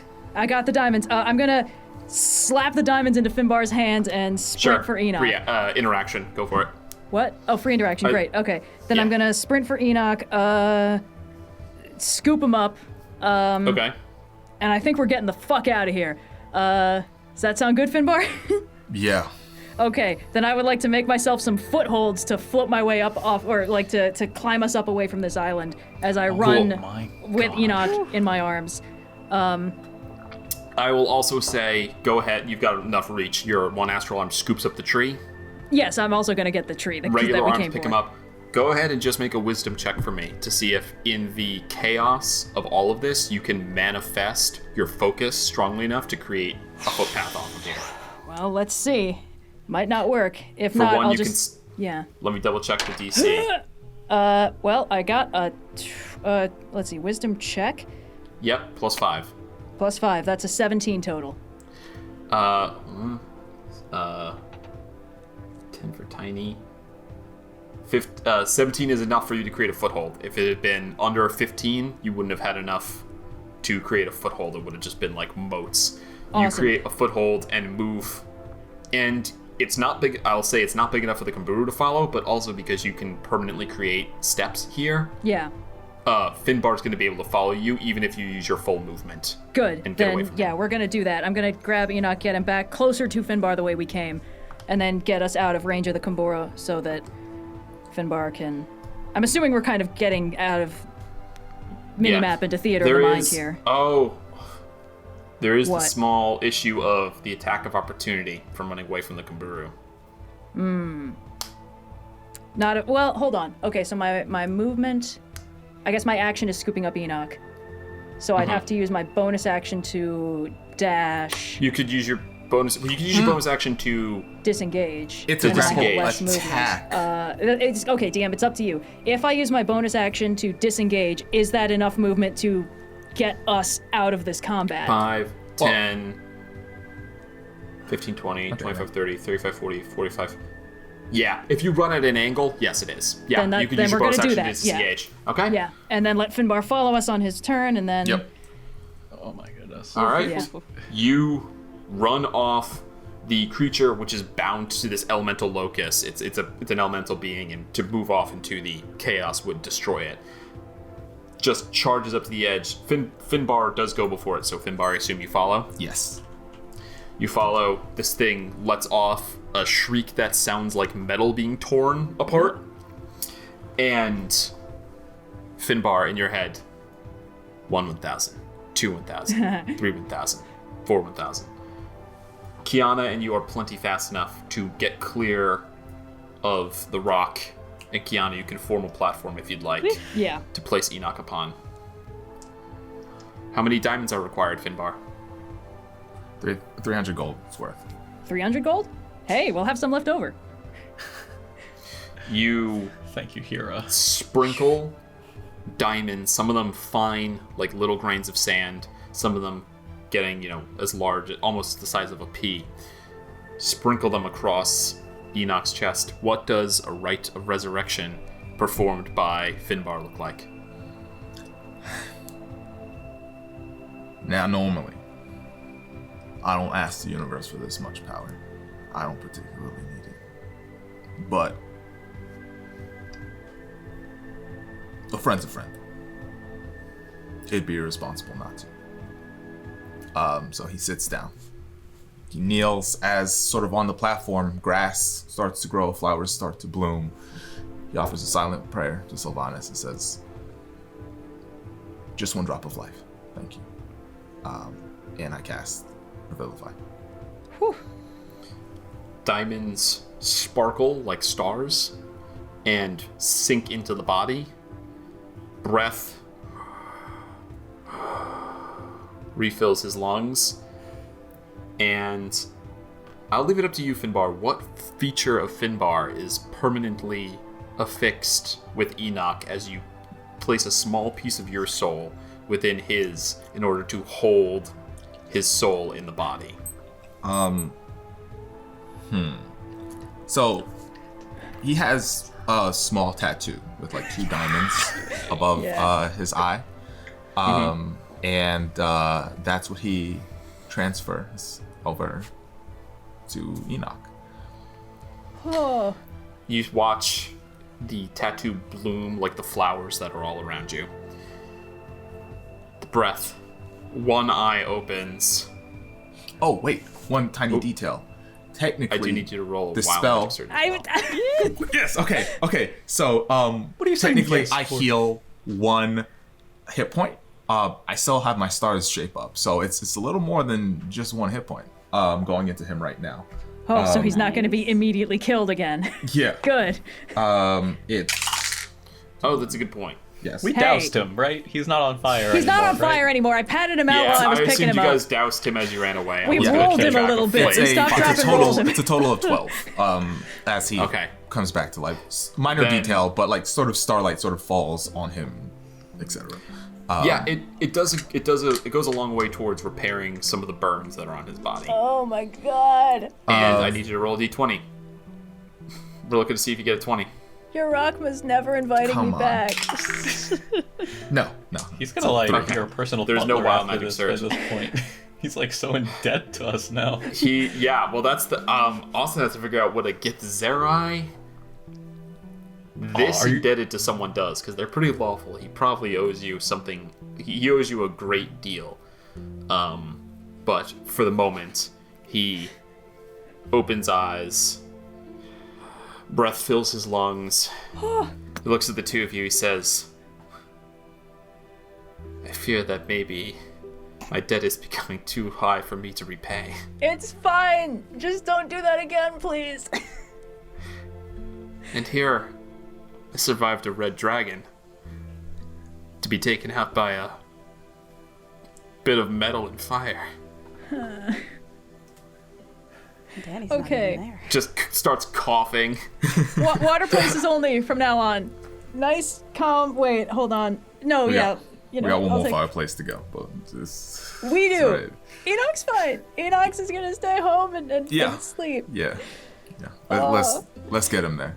Every time we hang out, you get more injured. Your Rockma's never inviting me back to this dimension.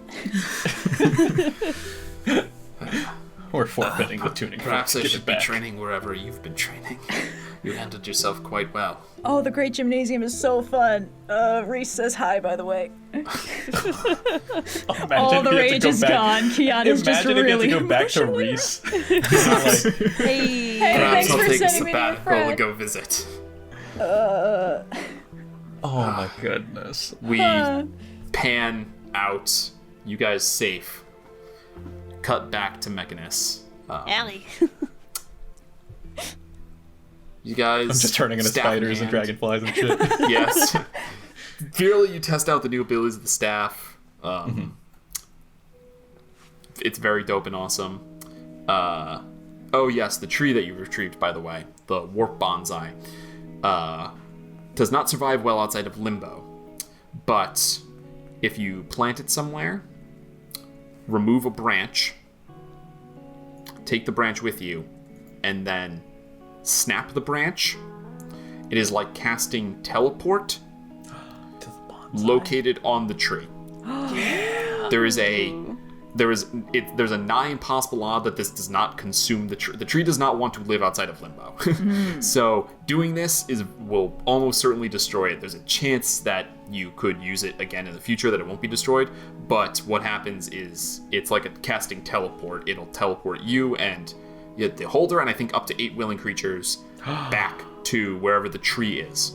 Does it have If like it's a on the same specific... plane of existence. And Okay. So wait, Any it can't teleport distance- cross-planar? it cannot teleport cross-planar. And you have to be on the same But world. say if we the needed ship? a quick escape from a jail prison cell. We Yes. could plant So a if tree we- on the Paraspora. Paraspora, take a branch. I was gonna with say- it. in the garden. If you plant it on the Paraspora Yeah. and you can get Virla's crew together, all of them, That's our out. and you can all touch each other, then someone just needs to snap the branch and it will warp you all back to the Paraspora. Okay. And then the Paraspora can plane shift shift. out. And then the Paraspora can do other stuff. Yes. Okay. Well, we were never going to be able to sneak the Paraspora into the city anyway. You're probably not major going to sneak the illusion or Paraspora into no. the city. Yeah. It was probably Just going to be gotta get it docked close out enough. front with like All you a had to big do- illusory hedge in front of it. Like, Virla don't could worry. have used Shrink and then, one bad hit would have made it expand and possibly get smushed like it's in a trash compactor. So Nice. this is a good What a good way for the boon. campaign to end.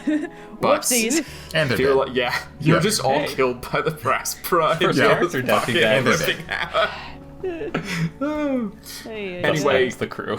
Virla, you guys, is there anything else you would like to say? Otherwise, we're going to say goodbyes to Maxim. I assume that with your Limbo tuning fork, you were like, oh, we'll go pick you guys back up Yes. in Limbo. In fact, Or maybe I Sigil, was- I don't know what you decided. once I've had my fun just sort of like testing out the staff, I will send descending Yeah. to Kyana. I guess Austin, it's up to you to determine how long. Yeah.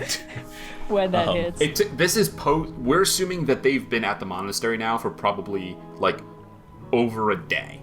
Oh yeah, Okay. because they've already Because been at the they just monastery. walked. Yeah. There, you guys had to go Okay. out to the Astral Sea and fly through to Mechanus and then fly to Fearless. Yeah. Place. Right. So, to yeah, Debugging place. So Yeah. At some point, like so afterwards, I'll cast sending, and I'll cast sending to Kyana. All finished here. Hope you're okay. We'll use the tuning fork.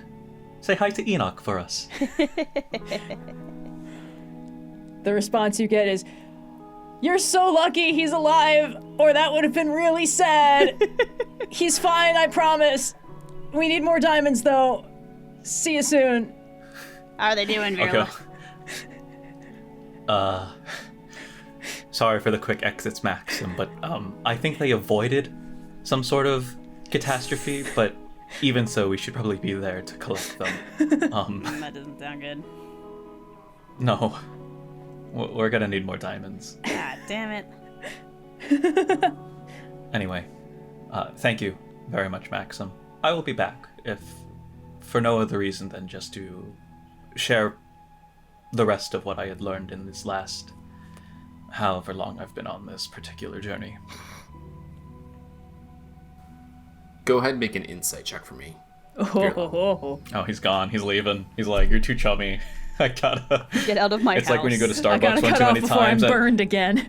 It's like when you go to Starbucks one too many times and the barista knows your name, so you're like, I can never go there again. Oh fuck. Well, that's a natural 3, so that's probably not going to amount to anything. Yeah, I mean, I think I have like a +2 to wisdom. Yeah. Oof. Oh no, +6 to checks, right? Insight, yeah, +2. So, 5. You sense a shift in his demeanor, but it's hard to pin down exactly. He kind of turns a little bit and says, "Very well. Before you go, we have parted on such terms once in the past. I would not regale you with my words from then, as I do not think they would fall on any less deaf ears than they would now. But you had ventured to rescue an ally before. You achieved it, though it seemed impossible. Before you leave, may I simply ask, how many more times do you think you may bend the odds for your favor? How long until somewhere the bill comes due, whether it is for you or for someone else?" I don't bend the odds without direction. I bend the odds so that what comes due will come to me only. I will keep doing this for as long as I can, and for as long as the gods may let me. I know that's not what you Gods want to may hear. let you indeed. He turns and looks at you full in the eye now. He says, "I knew a man of your conviction once. He was a good friend of mine. The universe came to claim its bill on him. And now I have no friends." If that may be your perception, do not be mistaken though, Maxim. The care I show for Kyana and my crew, and Dani and Finbar, I extend to you as well. If I were to come and find you taken from your home, you will see that conviction again. Make a charisma check. come on, man. Give him a break. Persuasion, I don't think you're proficient, but persuasion. Yeah. 3.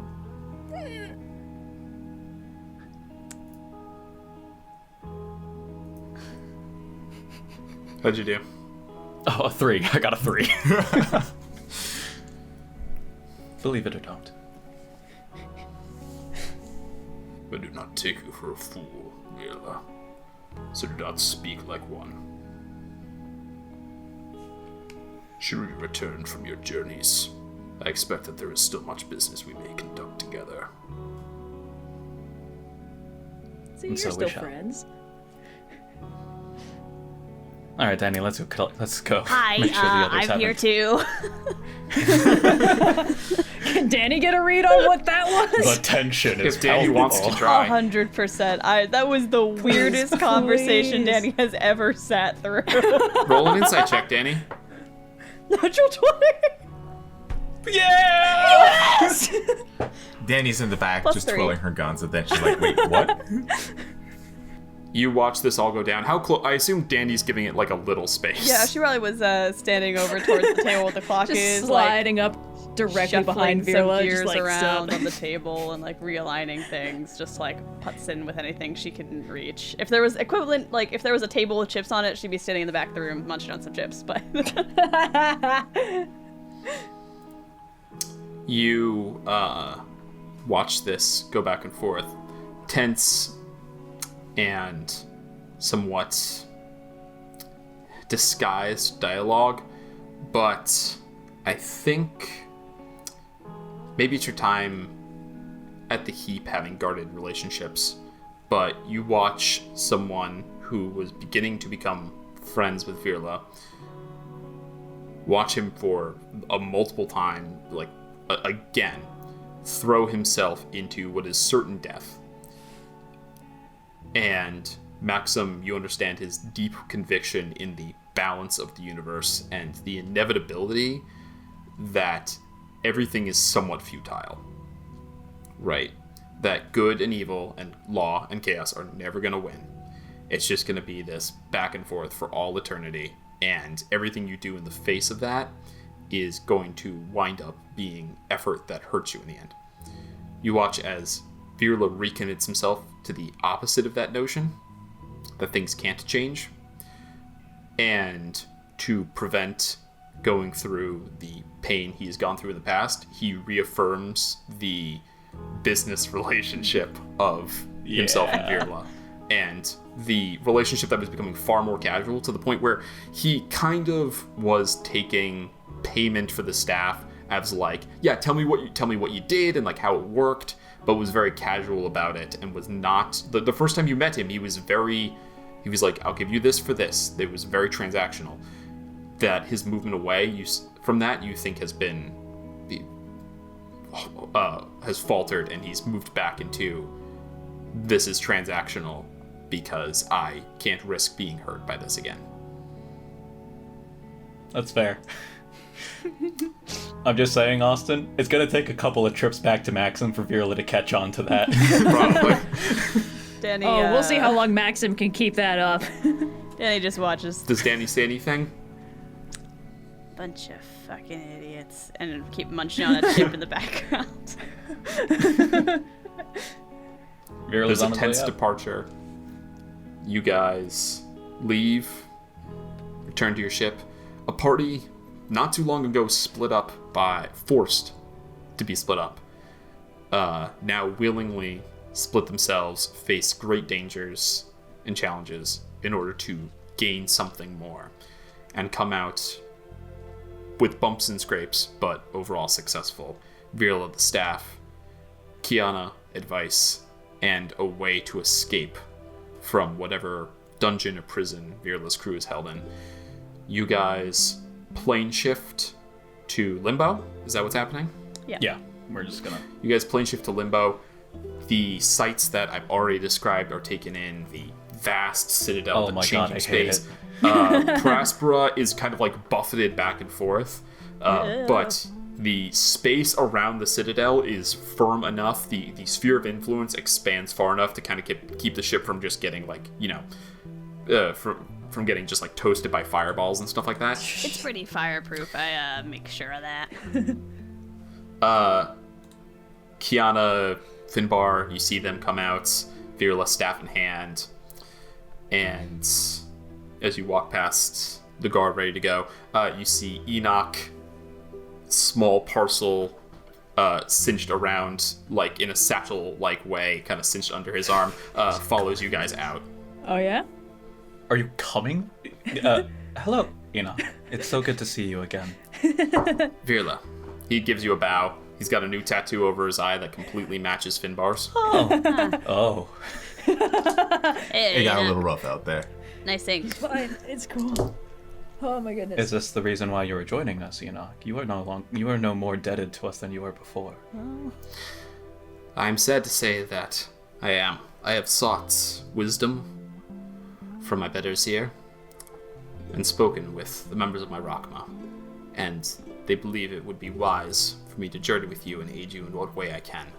As I said, I'm forbidden from interfering directly with the machinations of the Githyanki, but if there is any advice or any actions I may take to aid you along your journey, I am yours for as long as my life debt compels me to be.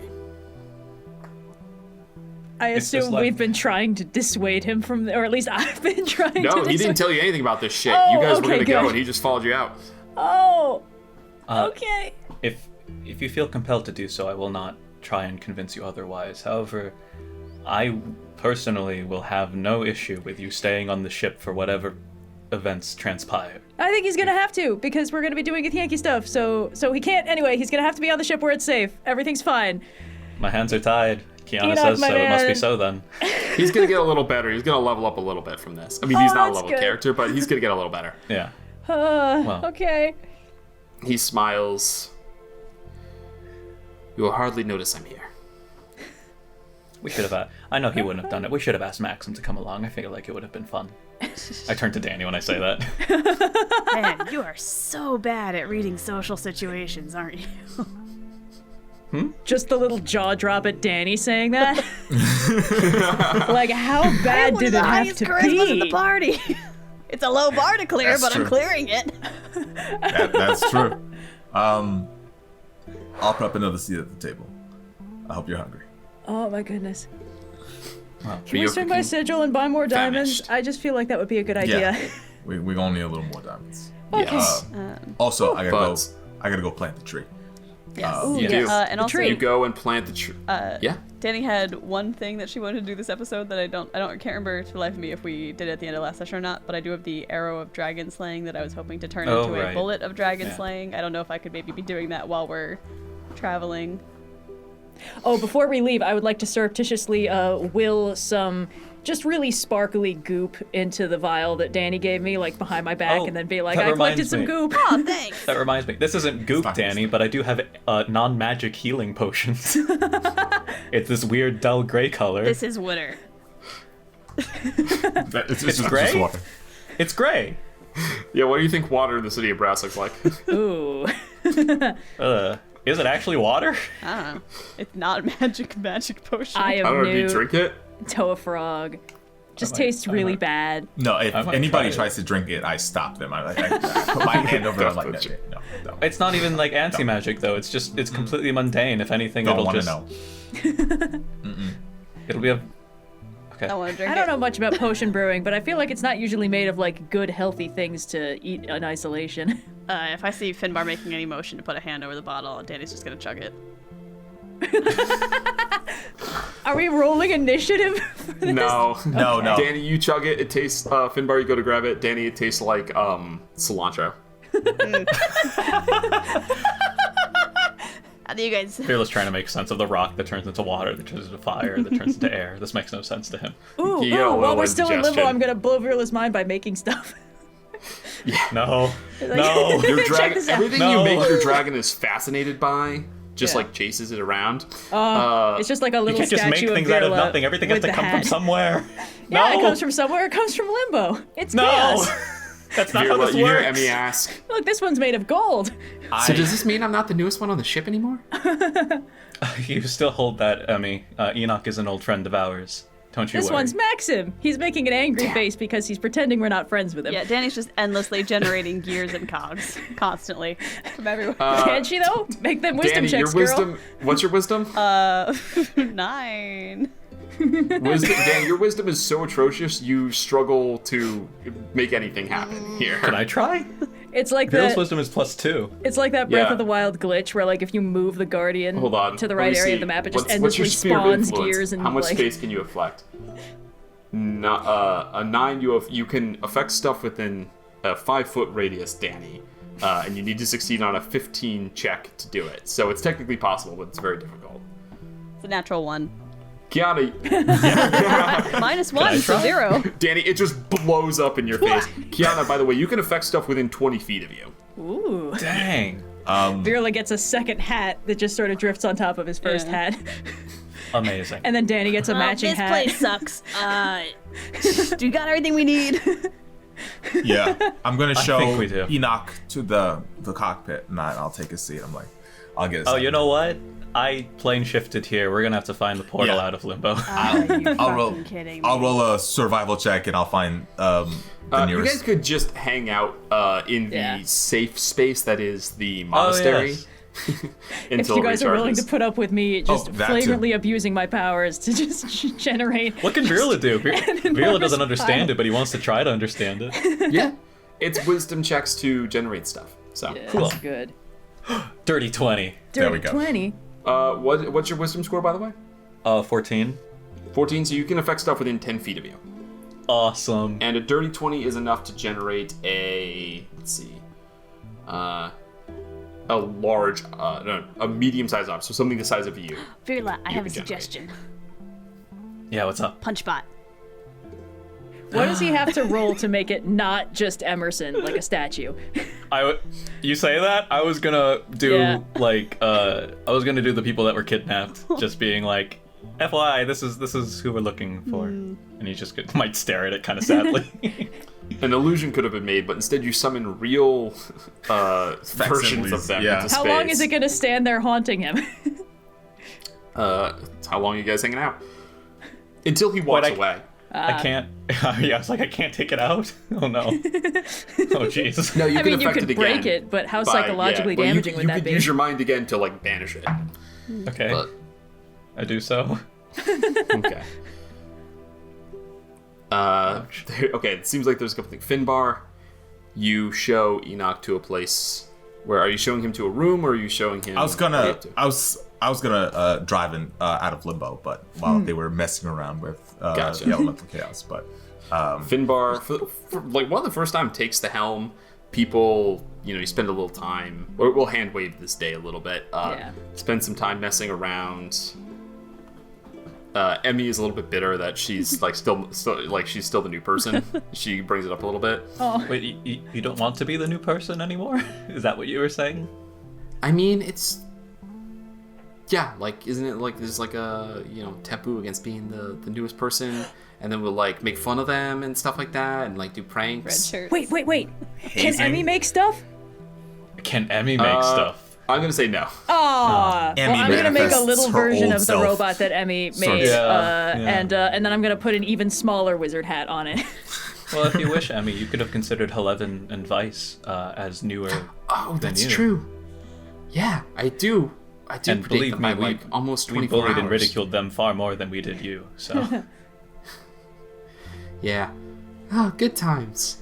Hey, do you remember when we met Eleven and Vice and we got to like totally trash them? That was a good time. yes, good times. Haha.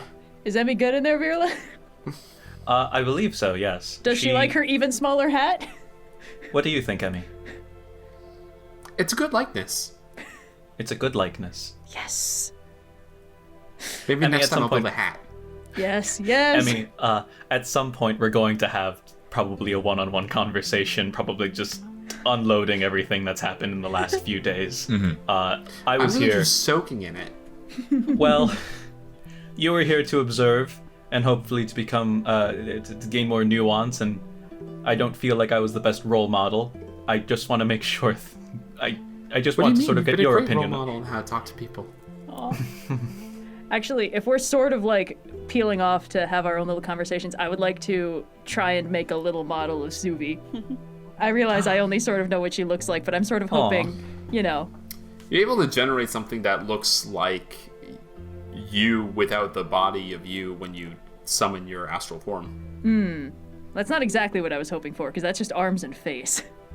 There's sort of a sense to the like shapeless body there that goes, but yes, the arms and face are by far the most clear and distinct. I can't just let Suvi take the wheel and sort of like feel it out and just, I don't know, make another wisdom check of some kind. It's not bad. Go ahead and make me a wisdom check. Okay. I say that, but now I know it's gonna roll bad. Ha! Yeah, could have been a natty 20, but instead it's a 2, which means it's a 7. You don't get any artistic guidance, but as you kind of reach down to connect with Suvi, there's definitely the sense of there's something kind of been churning in your gut ever since Enoch died, and it felt like anxiety. But as you reach down and kind of connect with Suvi, there's definitely the sense of that, right? The Enoch dying was stressful. Yeah. And that, there was no way to get past that. That affected you. But as you sort of search your feelings, you search this feeling that's inside of you, there's definitely a sense of like a match is coming up, and there's a little bit of excitement in there. Well, I'm glad she's stoked. She's stoked. I make a little worm thing with like the super clawed buff arms in the face. I'm like, yeah, that's probably close enough. Does Suvi like being a barbarian? I think Suvi's digging the level of barbarian. I don't know if she's ever been a barbarian. Suvi's digging before. the level of barbarian. Nice. Well, Suvi's the reason I got really bored in the monastery and had to leave, so I think she's loving this move away from emotional repression. Yeah, fair enough. Awesome. One Enoch of these days I settles gotta in. show her the whales.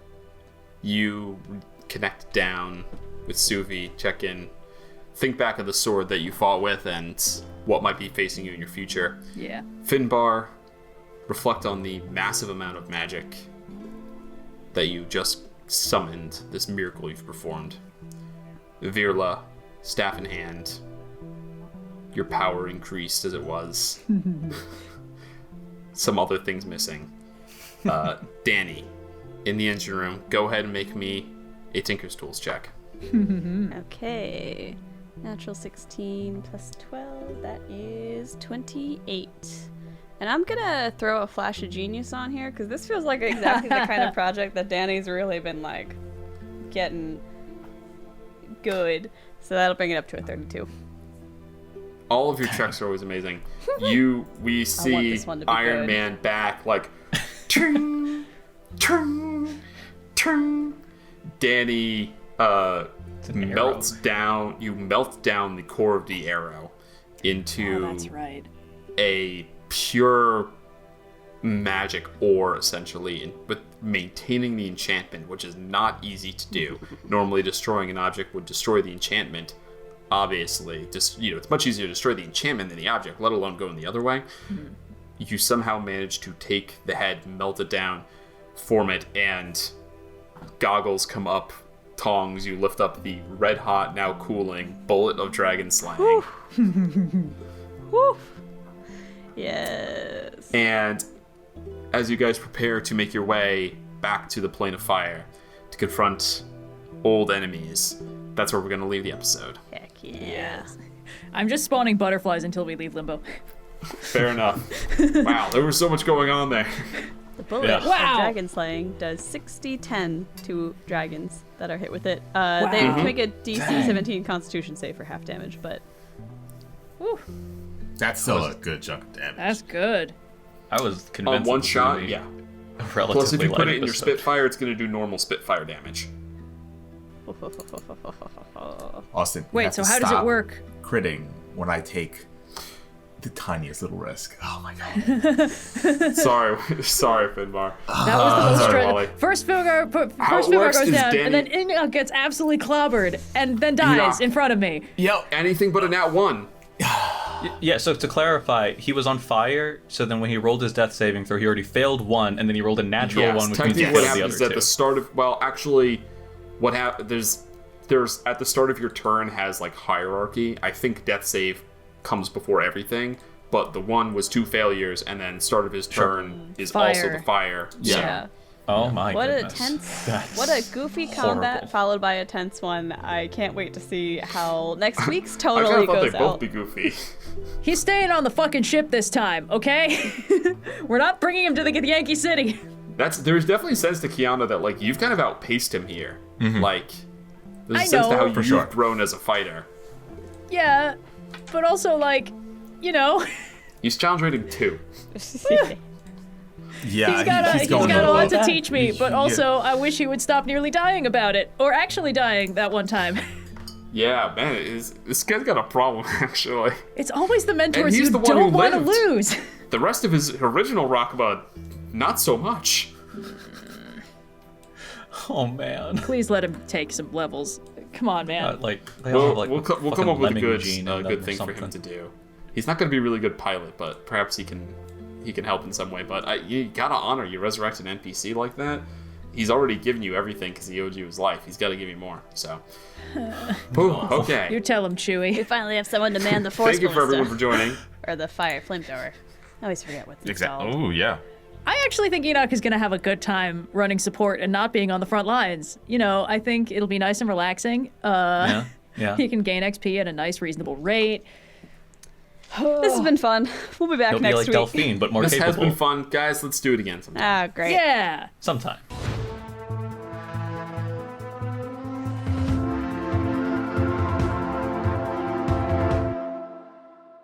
Thanks for listening to this week's adventure on Rolling with Difficulty. We'll be back next week with a new installment, but if you miss us before then, check out the Rolling with Difficulty Discord. Chat with other fans, check out some cool fan art, and more. Got a question for the pod? Feel free to email us at rollwithdifficulty@gmail.com. If you enjoyed the show, please rate us and leave a review on your preferred podcast platform. And if you really enjoyed the show, consider becoming a patron for even more exclusive content. Links to all this and more can be found in the show notes below.